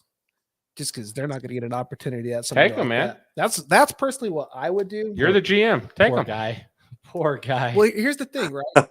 Work with what you still have. You still have DK Metcalf. So right? I'll only say this before you click the button. The Seahawks asked to put Drew Lock in the Russell Wilson trade. He was originally not in the trade. They asked to get him for a reason. Well, yeah, they needed a backup quarterback because they know Geno Smith can't stay healthy. Yes. But if you're going to draft a quarterback at 9, yeah, you wouldn't have Drew Lock and now you have Geno Smith. And you're going to draft a quarterback at 9. Here's why I like your Willis pick right here. What did they do roughly 8 years ago? They paid a dude a lot of money in Flynn. He was going to be their starter. They grabbed Russell Wilson, and they had no problem saying, actually, you know what? This rookie's legit. We're not going to care that we just paid this dude a shit ton of money and he's supposed to be starting. Right. We're going to cut him, and we're going to let the rookie start. Yeah. So they're not scared to play that card. And if Willis is as good as everybody says he could be, under some veteran leadership, that could be a scary good pick. I think so, and I think if they don't do this, they're going to be an absolutely atrocious. I think they're going to be bad regardless. Period. But I think here's the way I look at it. Right, you have Lockett, you got Metcalf, and I think if they have a young quarterback, they feel like they could tailor him to their needs as opposed to getting some other idiot and then having to work. Their best 2 players on their roster right now are Lockett and Metcalf. Yep. Followed by Jamal Adams. Yeah. Followed by Diggs. That's it. Yeah. Pretty much. Let's think about this also. You have a bad offensive line. What do you need your quarterback to be? Mobile. What is Willis? Arguably the best mobile quarterback coming out of the draft in the last 10 to 15 years. Yep. I said arguably, and yes, that's a legit statement. Lamar Jackson was way better than Malik Willis at running around. Pinky. guy's rushed for so many goddamn yards. Like, literally, that's not even a fucking argument, Lamar bro. Jackson was a Heisman Trophy winner. Yeah, absolutely. That's not a fucking argument. It is. Lamar Jackson is way better than Malik Willis will ever be. No. Yes. Actually, And I'm not even a big Lamar fan, but literally, he is more mobile than Malik Willis. Have you seen Malik Willis's rushing numbers? Yeah. What are they? I don't know. They're not as good as Lamar. Really? Andy, could you explain to my friend over here what Willis did rushing the ball? At Liberty. What's your point? I don't even know where the fuck they play. Lamar Jackson played at Louisville in Conference USA. What's your point? At least I know who they play. You're muted, Andrew. Sorry. Yeah, I had to go get a drink quick. But yeah, Malik Willis's highlights of running are insane. He actually trucks guys, stiff arms, spins. He is pretty real. I'll look at the stats right now. But he's playing at Liberty, he's not playing in a real college football program. And that's always going to be. He's not Lamar. Sorry. And that's always going to be the question. You can't even make that. You literally lose points for trying to make that comparison and say that Willis is better than Lamar. Like, literally, there's no comparison to Lamar as a running quarterback. There's not. Oh, Pinky, I'm just okay. There's not, bro. Sure. Well, Willis has not done it at the next level. You were in the 1% if you try to make that comparison, without a doubt. Why? Because you're fucking wrong. Oh my God. With nothing to back that up. It's amazing how you continue to hold opinions with no facts. Okay. If you guys want his numbers, I just looked him up. Yeah. So his rushing for 2020 was 944 yards, 14 touchdowns. Longest run was 67 yards. His 2021 was 878 yards and 13 touchdowns rushing. With a team that was atrocious around him. But it is hard. I can see where you're coming from, Pink, saying that since he's not in the NFL, comparing NFL stats to college stats are hard. But I'm not. I'm comparing Lamar Jackson coming out of college at Louisville to Malik Willis coming out of college from Liberty. Yep. And I didn't know that he switched to Liberty from Auburn. I didn't know that. I just found out. Yeah. So that's insane. Yeah, that was that highlight reel. They showed that 60 or when he had that like almost 70-yard run where he knocks a guy down, stiffs arms, two more.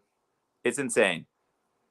But running quarterbacks are rough because if you don't scheme them right, just like we've seen Lamar, all the talent in the world, but yet he's not going to the Super Bowl every year. So that's rough. But I think Pete Carroll still thinks he is a quarterback whisperer and has an eye for talent that no one else can beat. I don't agree with that, but I do believe he believes that. What are you looking up, buddy? You can also argue, though, that his talent is with quarterbacks because it doesn't appear to be with anything else. So that's awesome. Peaky, I'll send you the link. I pulled it off ESPN. No, I don't care about that. I think he's looking up Lamar Jackson. I'm looking at Lamar's stats. Oh, Jesus. You're statting his Heisman Trophy year, I believe he was roughly 1,000 yards and 15 touchdowns rushing. He had I'll pull it up, Pink. 960 yards rushing and 15. Okay. 1571 and 16 and 1601 and 17. Jesus. With 11, 21 and 18. That's 50 fucking touchdowns. And you're going to say Willis is a better rushing quarterback? Get the fuck out of here. Pinky, stats don't tell the whole story. You got to watch the film and the tape. If Lamar Jackson played at Liberty, he would have ran for 2,000 as a quarterback. How? Because there's nothing around him. And there's nobody playing defense on those fucking teams. Hold up. You just made your own argument for me. If Malik Willis had better talent around him, you're telling me he couldn't put up the same numbers that Lamar Jackson did? He is not the rush. He is not a better quarterback rusher than Lamar Jackson. I didn't say he was. I said there's an argument to be made that he could be. You literally said he could be over the last 10 years. Yes, he could be. I didn't say he is. Show he's not. If you want to say he's second best, I might agree with that. He is not better than Lamar Jackson. He is not. Okay. Period. Okay. Move on. Period. You have no way. The Jets take it. Stand on. I have 4,000 yards rushing in college and 50 touchdowns to show you're fucking wrong. Oh, Pinky.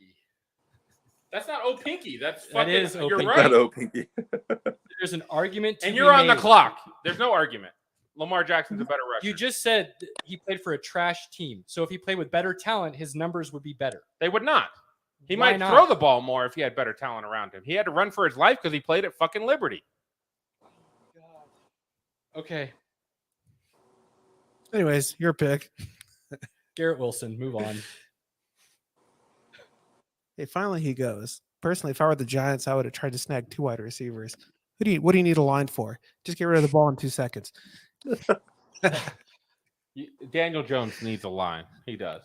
No, Giants don't need Daniel Jones. Is what the problem is. We can okay? all agree on that. Yeah. They need to just move on from that. Well, it's a good thing I was picking for the Jets and not the Giants. So You were picking for the Jets.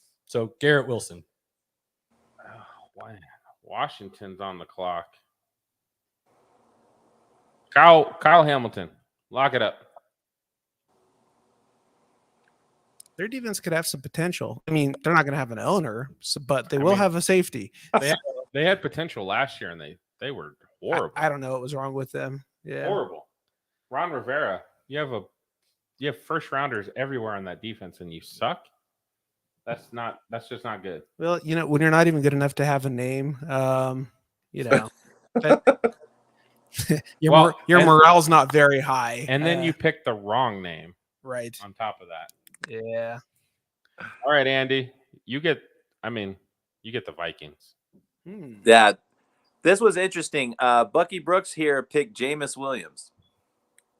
And that was interesting for me because I hadn't seen that come up before. But like we were talking about on Sunday, another receiver here would be insane. Here's the thought. Thielen is still good. Yeah. But he's old. There's also people comparing him to Tyreek Hill and that kind of impact. Correct. No, I would take Williams. I would. I'm saying some people might say, well, you have Thielen, so you don't need him. But Thielen is a little old. Well, so if you knew what Tyreek Hill was going to be before he was drafted, and you have an opportunity to get somebody who people are saying is going to be him, would you not say that's a possibility of being a top 2 guy? I would take a third wide receiver right here anyways. It's I'm saying passing league. He's got top 2 pick talent. And you said there wasn't a guy in the draft that's worthy of that. No, I would not take Williams at pick 2. I'm saying there's people calling him Tyreek Hill. So if you knew he was Tyreek Hill, would you pick him top 2? No.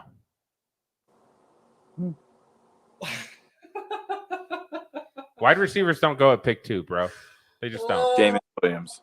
They just don't. Oh, Jesus. That depends how dumb the team is. If they're the Raiders, they're like, what does he run?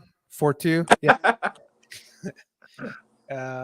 So who was the Jameis Williams, the Jameis third one down. Yeah, that is who you're going to go with. Okay, gotcha. I don't know, man. I have such a hard time with that, mainly because if you really look at this last season, their defense lost in a lot of games. I mean, Yes. their offense is still stacked. They should not be losing games. Aging, though. It doesn't matter. Their offense is still stacked, and they should be winning games. Like their running back is still arguably top 3 in the NFL. I don't know what's wrong with Kirk Cousins, but Kirk Cousins had a great year last year. I wouldn't say great. I mean, he played okay. He was like 30. I can't believe I just heard that shit come out of your mouth after you've done nothing but trash the dude for the last 7 to 8 years. It wasn't. He had. I think he had his best season last season. No, not even close. Yes. Statistic wise, no, not even close. Because he threw over 5,000 in Washington. So, and he wasn't even close He to did that. not figure 5,000 in Washington. Yes, he did. He did not. All right, move on. I'll get you the stats. Well, you're on the clock, so. Oh, It's probably good. We probably need to everybody take a deep breath. oh, I'm sorry. He threw for 4,917. He did not throw. Pinky was right. My mistake. My Cheers, mistake. Pinky. Way to round up, Aaron. Would have been 5,000. Oh my lord. It was not 5,000. Yeah, thank you. Appreciate that. I think he threw it, but there was a penalty. Right. So technically, he threw 5,000. I may be a little bit higher on Kirk Cousins than some. And I think the new offensive coordinator is going to help. The new head coach. Boy, you flip stuff like a pancake at IHOP. No. they previously played for Mike Zimmer, who's a defensive coach. They're now playing for Kevin O'Connell, who's an offensive coach. And I think that offense is going to take a step forward because they will not be afraid to throw the football. I don't disagree with you. I'm just saying you flip as many pancakes as IHOP does. I'm not flipping. The situation changed. If Mike Zimmer's still the coach, I would say, yeah, You I'm were not cool with you that. were a proponent of getting rid of Kirk Cousins and never paying him up until apparently last year. I don't like paying any guy 30 or 40 million, but that's unfortunately that's where the market is. I believe your exact words were you can't win with him. Now I'm hearing you say the dude's got talent. They haven't won with him. He actually did have he had a decent year. He did. So it wasn't bad. He had one of his best years last year. It was definitely, it was As a whole. one of his better. Yeah, absolutely. If you look at yards, touchdowns, QB rating was definitely not as good. That's because he's an incredibly underrated quarterback. I don't think he's underrated. Matter of fact, I think he just played so well early that when he did not keep it up, people kind of, Nobody thought the Minnesota should have paid him to begin with. I mean, I think he's been really underrated his whole career. I still think he's a guy that does need some things around him. He's not going to elevate the talent around him. And it was Washington that paid him, and then Vikings took it up, right? Well, no. Washington franchised him twice, and then Minnesota paid him $90+ million, 75 guaranteed or something like that. God, Washington's stupid. And turned out to be a great deal for Minnesota, given the way the QB market is now. Sure. Yeah, and the weapons they got around him, which obviously if you're going to spend that kind of money, you better put people around him with talent. So. SP on the clock, Houston. You're still on the clock for Houston, my man. Yeah, with Texans, I don't know. I'd say let's see. If there's something that like the Texans really need right now, it's probably like a massage therapist. But I think since we're not going to be able to, I think you meant the Cleveland Browns, right? No, all the massage therapists moved to Cleveland, dude. Here's fun. Here's something that's kind of funny. I watched Draft Day last night, and in Draft Day, the Cleveland Browns trade 3 first-round picks for a quarterback. And the Cleveland Browns just traded 3 first-round picks for a quarterback. God, they're dumb. They're so dumb. The only difference is then they turned around and traded that quarterback and got picks back to make a smart move. That's not going to happen this year. Who are you talking about? In the movie. No, they didn't. They trade those. They don't draft the quarterback. They draft Vontae Mack at 1, who's a linebacker. They do not draft the quarterback. That's what I'm saying. They traded 3 picks to draft the quarterback, and then they didn't draft the quarterback. They moved him. They moved those picks, got their picks back, and then they took their running back. So the movie. They moved. I just watched it last night. They moved 3 second-round picks to get the number 6 pick, which is fucking garbage. That would not happen. And then took they traded that to Seattle for their 3 picks and a punt returner. Yeah. And then got Kevin Costner's line in that movie is, I want all my picks back. Correct. So he got all his picks back plus some. He did. But that was we're taking Stingley. What are you arguing with me for? A number 6 pick is not going for 3 seconds. It's not happening. Obviously. I'm just saying in the movie, they made a smart move. Is it Stingley? In real life, Stingley? they're not going to do that. Who cares? Stingley. There you go. LSU cornerback. Congrats. You're on your way to Texas, homie. I feel bad for that guy. I kind of like that kid. Honestly, you take him and Hutchinson, that defense turns around real quick. It's good. It's just a matter of what the offense can do. And, that starts building a strong foundation for him. That offense did way better than it was supposed to. So I think now actually Davis Mills is sneaky good. I said that last year before the draft. Keep an eye on him. Absolutely. I will give Caleb credit. He did say Davis Mills would be sneaky good, and he was. Just like Malik Willis. Next. The debate is not if Malik Willis will be sneaky good. Listen, if he's better than Lamar running the football, there's a difference there. To be honest, I don't care how good people are in college. I just want to see if you can play in the NFL. So it doesn't matter. Because if Malik comes out and he balls. It doesn't matter where you're drafted, right? No, not at all. I mean, we all know all those first round busts. Caleb gets the Baltimore Ravens. Honestly, I think this is what Carolina would do if they go offensive lineman. I think they'd take this guy over Cross. And Baltimore's going to take Trevor Penning. Yeah. I like that. There's two guys for Baltimore. Trevor Penning or Jordan Davis. Yep. I agree with that, and I think they go Trevor Penning. Is there a strength and conditioning coach somewhere in here that they could take? Well, the rest of the team was okay. It was the running backs that couldn't stay healthy. Okay, gotcha. And I think you take Trevor Penning, and I think you watch Dobbins go off as arguably possibly becoming the number one running back this season in the NFL. He's got a little competition. Not number one. Yep. Talent-wise, He's it's not there. going number one. Talent-wise, it's there. He wouldn't be number one. Why? Cook's better. Why? Says who? Because he is.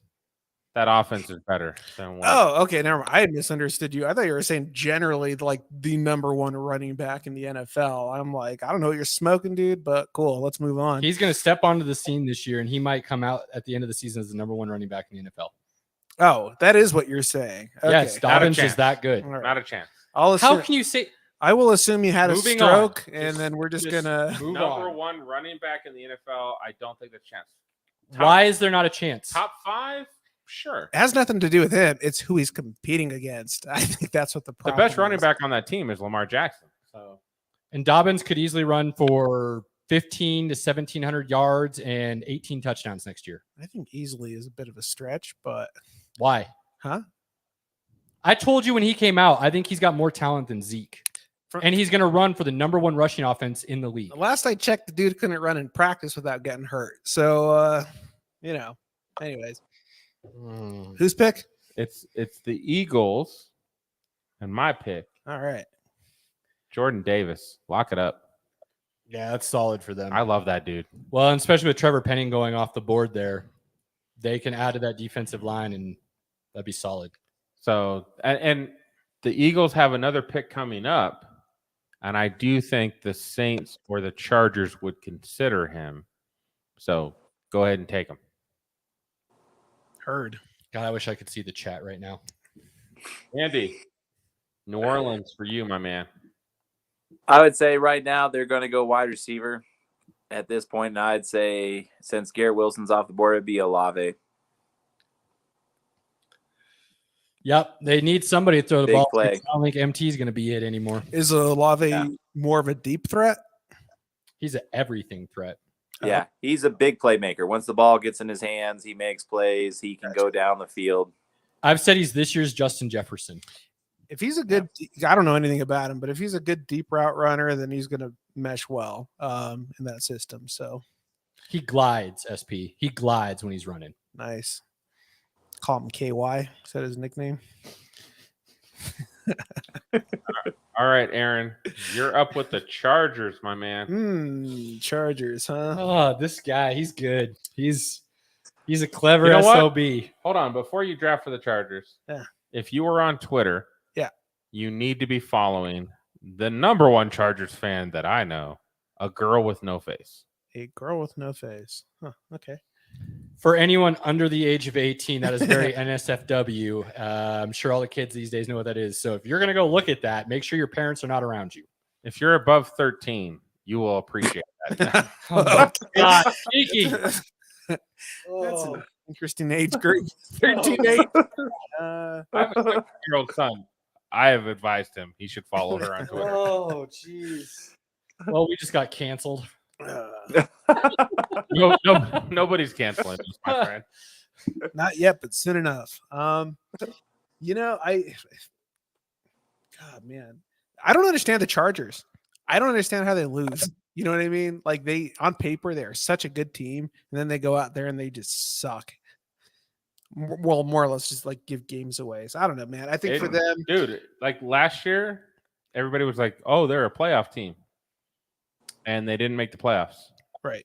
And this year, everybody's like, they're a Super Bowl team. How? Right? Yeah, that's cute.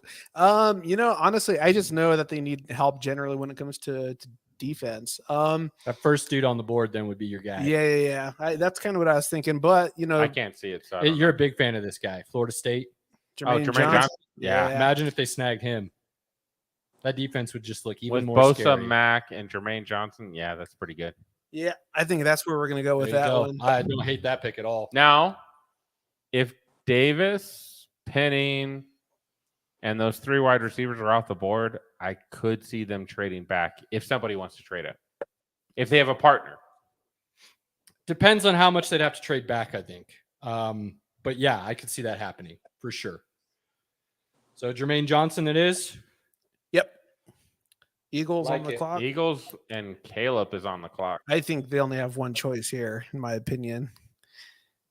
Well, I'm not sure who you're thinking, but I'm going to give them that center in Zion Johnson. Yes, that's exactly what I was thinking. Because that quarterback has potential if he's not running for his life. Now, according to Pinky, my boy actually might be in play here as well in Cam Jurgens. Pinky's been hearing that he might be the best center. There now, are quite a few teams that have Cam Jurgens as the best center. and he's really good. And Zion Johnson's not technically a center. He's a guard. I've heard a lot of people call him center. Now, you can move him either way. That doesn't hurt them, so it's good. They could use some versatility on the offensive line. Jason Kelsey is still playing. Fair. So you Now move him to guard. Now Brandon Brooks, who plays guard, retired. So a guard is at need for the Eagles. Zion Johnson it is. Yeah, or somebody who could obviously shift positions, move them around. Versatility is something that's good when you're an O lineman. Yep. Oh Right. damn! I got a pick for New Orleans. Who's on the board? I can't even see Aaron. Who's on the board? New Orleans. Who is their first pick? Andy took their first pick. Who did Andy take? Olave. Yep. Okay. So Which they could go wide receiver. no, they won't do that. Is that a little bit better for your old lion eyes? I don't have it pulled up. I was expecting Wyatt's on. On my McDuffie's screen, still dude. there. Kaloftis is still there. If you're looking defensive side of the ball. Pinky, just look at my monitor, bro. I don't have my glasses, bro. Oh, okay. Well, see, I was trying to be sarcastic, but it's the unfortunate truth. I'm not sure even why anyone thinks his glasses are going to help. Right. Remember, his eyes say things. Whoa. Easy. Hey, that's by your own admission. Right. I'm an honest guy. Okay. It's got those drunk goggles for the NFL. Yeah, that could be true. All right. So What are you thinking? You thinking corner is McDuffie, defensive line, you're looking at Wyatt or Kaloftis on the outside. Davis is already gone. Damn. That's who they really need. Is Tavis is not going this far down the board. There's no way. But their 2 defensive tackles are free agents after Sure, this year, but so they still. could use some help there. Wyatt's still there, Pinky. Right. They got the other guy from Georgia. Yeah, Wyatt. Let's go ahead and go Wyatt. dope. And Steelers. What are you thinking, Andy? This is where Brooks went and said that they're going for a quarterback right now because they brought in a new offensive coordinator and he's from college. So he wants to run things different than they've ever done before. So he needs a quarterback that can do more than they have in the past. So he's not looking for a pocket passer. So right here is where Bucky Brooks picked Willis. But if he's not there, we talked about the Kenny Pitt connection with the Steelers. Is that what you're thinking? Does that help them this season though? I mean, they have Mitch Trubisky. Yeah. If Willis isn't there, there's no way they're going a quarterback here, in my opinion. Yeah. But And that's where what you would do, Andy. Yeah. And right now, if Willis is not there, if I was doing it, it'd be Karlaftis. I mean, TJ White and Karlaftis, there's no way you wouldn't want to put those guys together. There you With go. Bush now in the middle, That'd be nasty. there's no way. Yeah. There you go. George Karlaftis, he's after Daxton Hill. Yeah. George Karlaftis. Yeah. No reason to pick a quarterback they don't believe in. I mean, is Right. Kenny Pickett going to be better than Mitch Trubisky? I don't think so. Yeah. Yeah, Trubisky's he's gonna do just fine there. I mean, I don't know. I mean, the O-line is still bad, but Dude, do you not remember where Mitch Trubisky came from? He doesn't know what it's like to have a good offensive line, all right, or a good offensive coach. So I think Mitch might turn around and be like the MVP. Who knows? He might. Yeah, easy. dude. You don't know where he's been, Lou. All right, just say it. Mitch has seen Solid. some things. All right. Aaron's got number 21 with the New England Patriots, and I think they might trade out if they get any partners. Not might, they will. That's Bill Belichick's go-to, trade back. But there's only, if they stand at 21, there's only one guy I see going. I love how you keep saying this, and then we just don't pick the guy that you say the only one was for. He won't. It's fine. He's saying Devin Lloyd.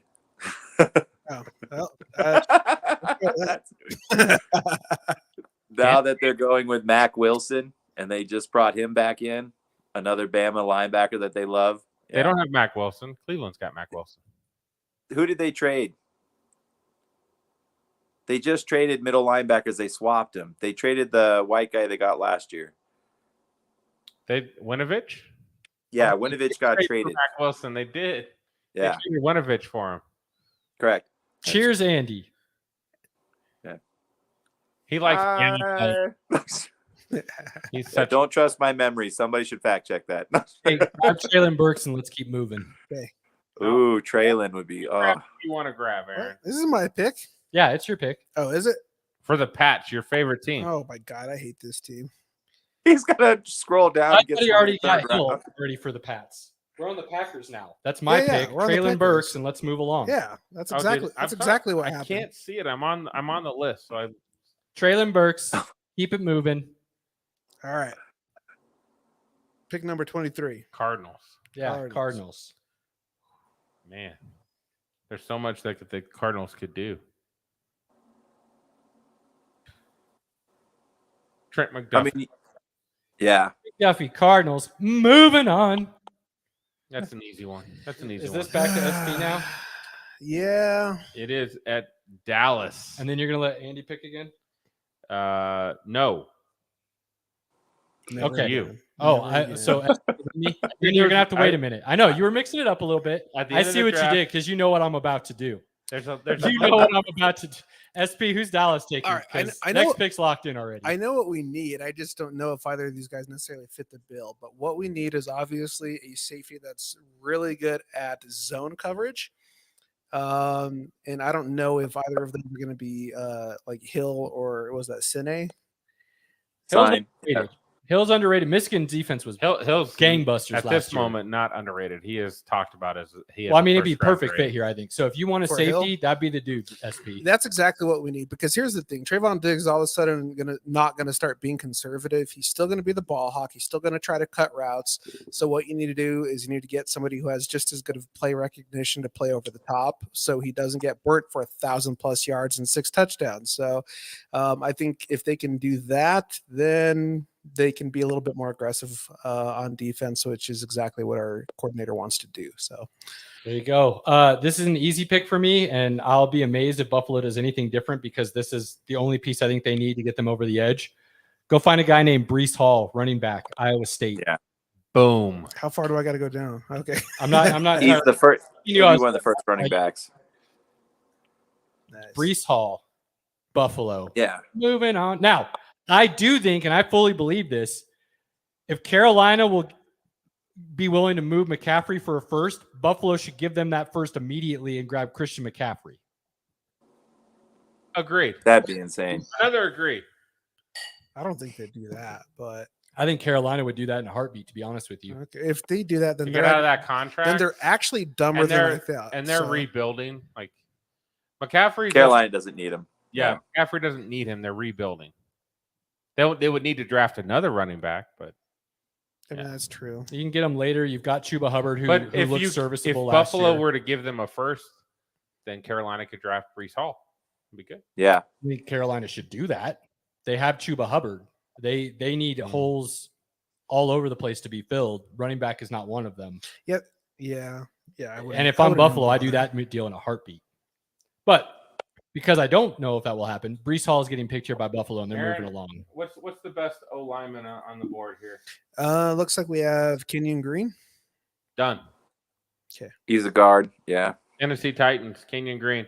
You have you have a guy that you run the football. You have I'd rather go Linderbaum here from Iowa, especially with Tennessee. He just fits that the way they want to do ball. Iowa's hard-nosed, tough, nasty. I like Kenyon Green. Kenyon Green it is. Fair. Linderbaum is good, though. You are absolutely correct. I just feel like he fits the Tennessee mold a little bit more than Green does. But, either way. Tampa Bay. Aaron's on the clock. Why do I keep getting on the teams I hate, dude? What's up with that? How can you hate the Bucks, dude? How? Let me count the ways. I understand your hate of the Packers. But Yeah. Although they got 2 Nebraska boys, so it's hard for me to root against them. Well, do you Levante David and Sue. Technically, don't Sue's have not to. on the team right now, but he's going to be. We all know he's re-signing. I don't know. I don't know these cornerback or quarterbacks, but you have to assume obviously Brady's obviously gone after this year, right? And if you can give somebody an opportunity to learn stepping under in, Tom Brady, because you mentioned that. Yeah. Brady just restructured his contract. Uh-huh. It's about $20 million. There's no transition tag or franchise tag allowed. He is a free agent after this season. So if you're thinking top quarterback on the board, actually Yeah. Kenny Pickett would fit this mold perfectly. is he okay? I'll take your word on that. Let's go for it. I'm not even going to pretend at this depth. I would actually go best available player to try to win a Super Bowl this year, but that would be me. All right. Well, it was Pickett. So Honestly, Elam as a cornerback would be really nice fit there too as well. But I don't hate your thought process there. Because dude, Kyle Trask is not the dude. And they're not. The one thing to say, they will not be bad enough to be in the top of the first round next year, anyways. No, and I also believe that they would probably trade this pick back if somebody would move up. It's probably on the market. It probably is. All right, who picks next with your carousel here, Pinky? You do. Okay, Green Bay again. Who they take at 22? Burks. Burks at 22. Burks okay. quickly and moving along. So I think they can go one of two ways. I think Elam is a really good possibility here at cornerback. I also could see them grabbing a speedster, quote unquote, and a Dotson and doubling up on the wide receiver position. I'm going to say they go Elam here. interesting. I would have said you would have said He's Doc. good.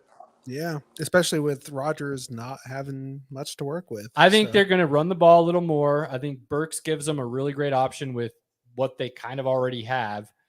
And with that being the case, I don't think they need to go wide receiver here. And with Elam still being on the board, I think in a lot of people's minds when this last college football season started, I think a lot of people would have said Elam would have been the number one cornerback in this draft. So it's there.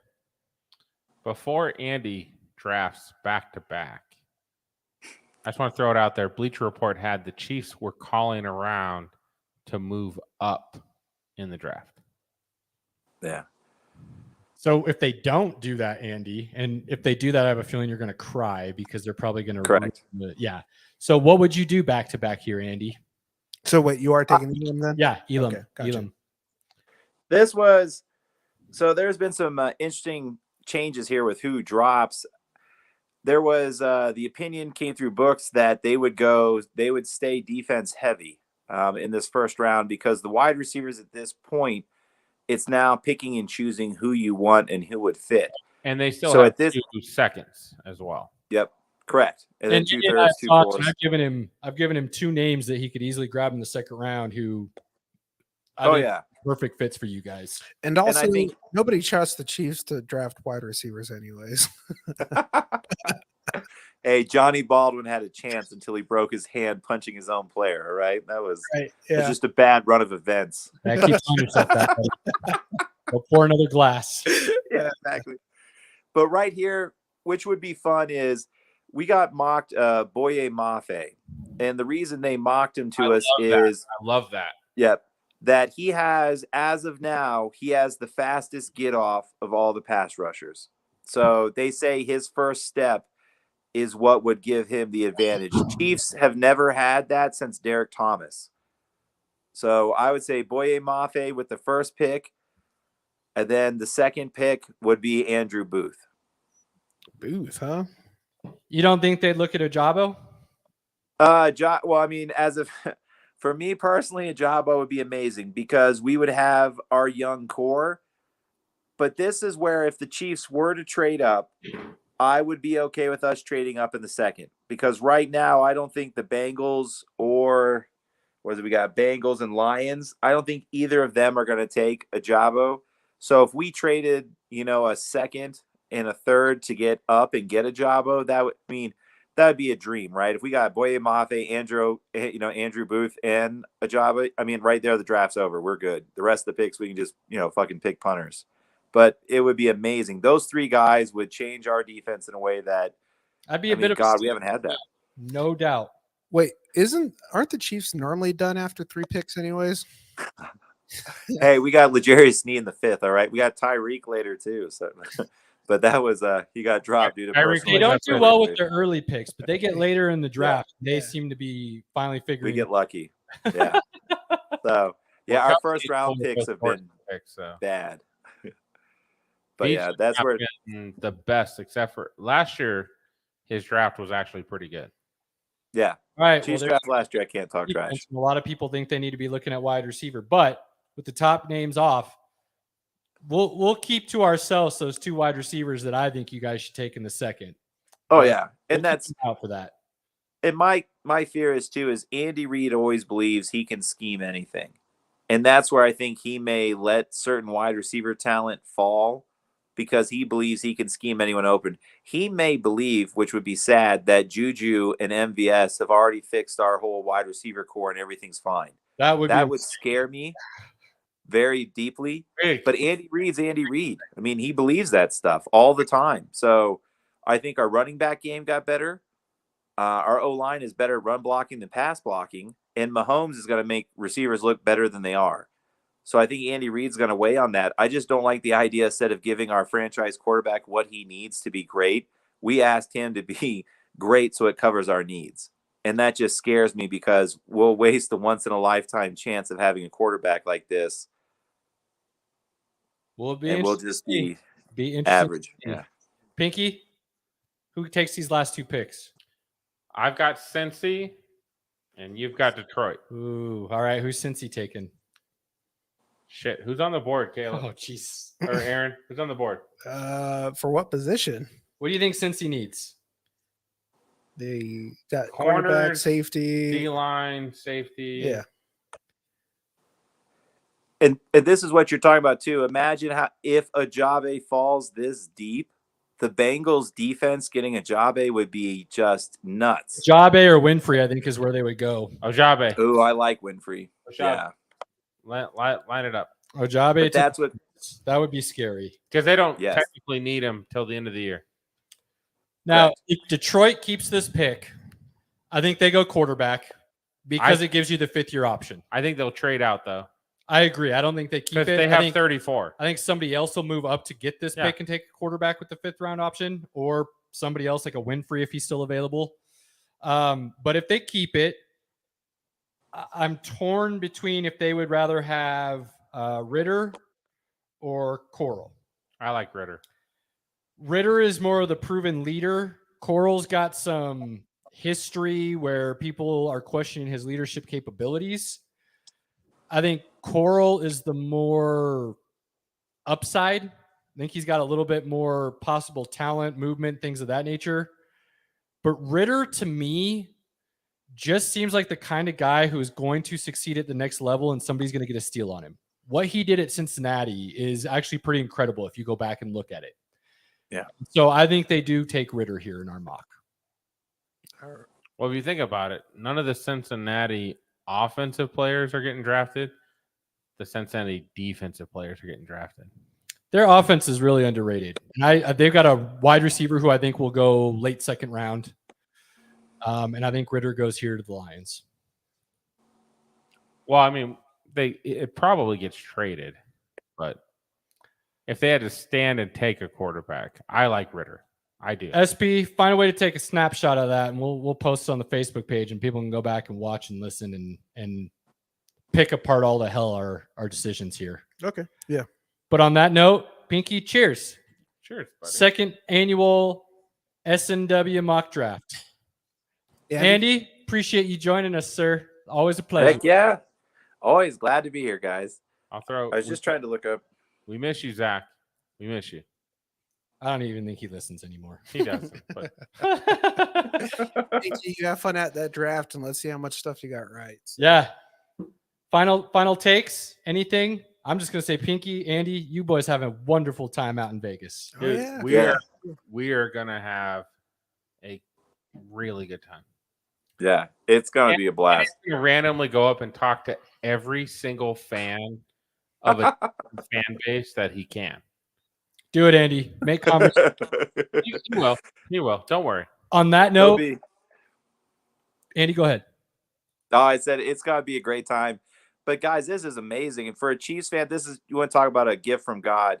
So the first time, if the Chiefs had the first overall pick, if Pinky would have been like, dude, we should go, I would have been so heartbroken. It would have been the biggest kick in the nuts from a Broncos fan ever to watch our first overall pick go to Fisher.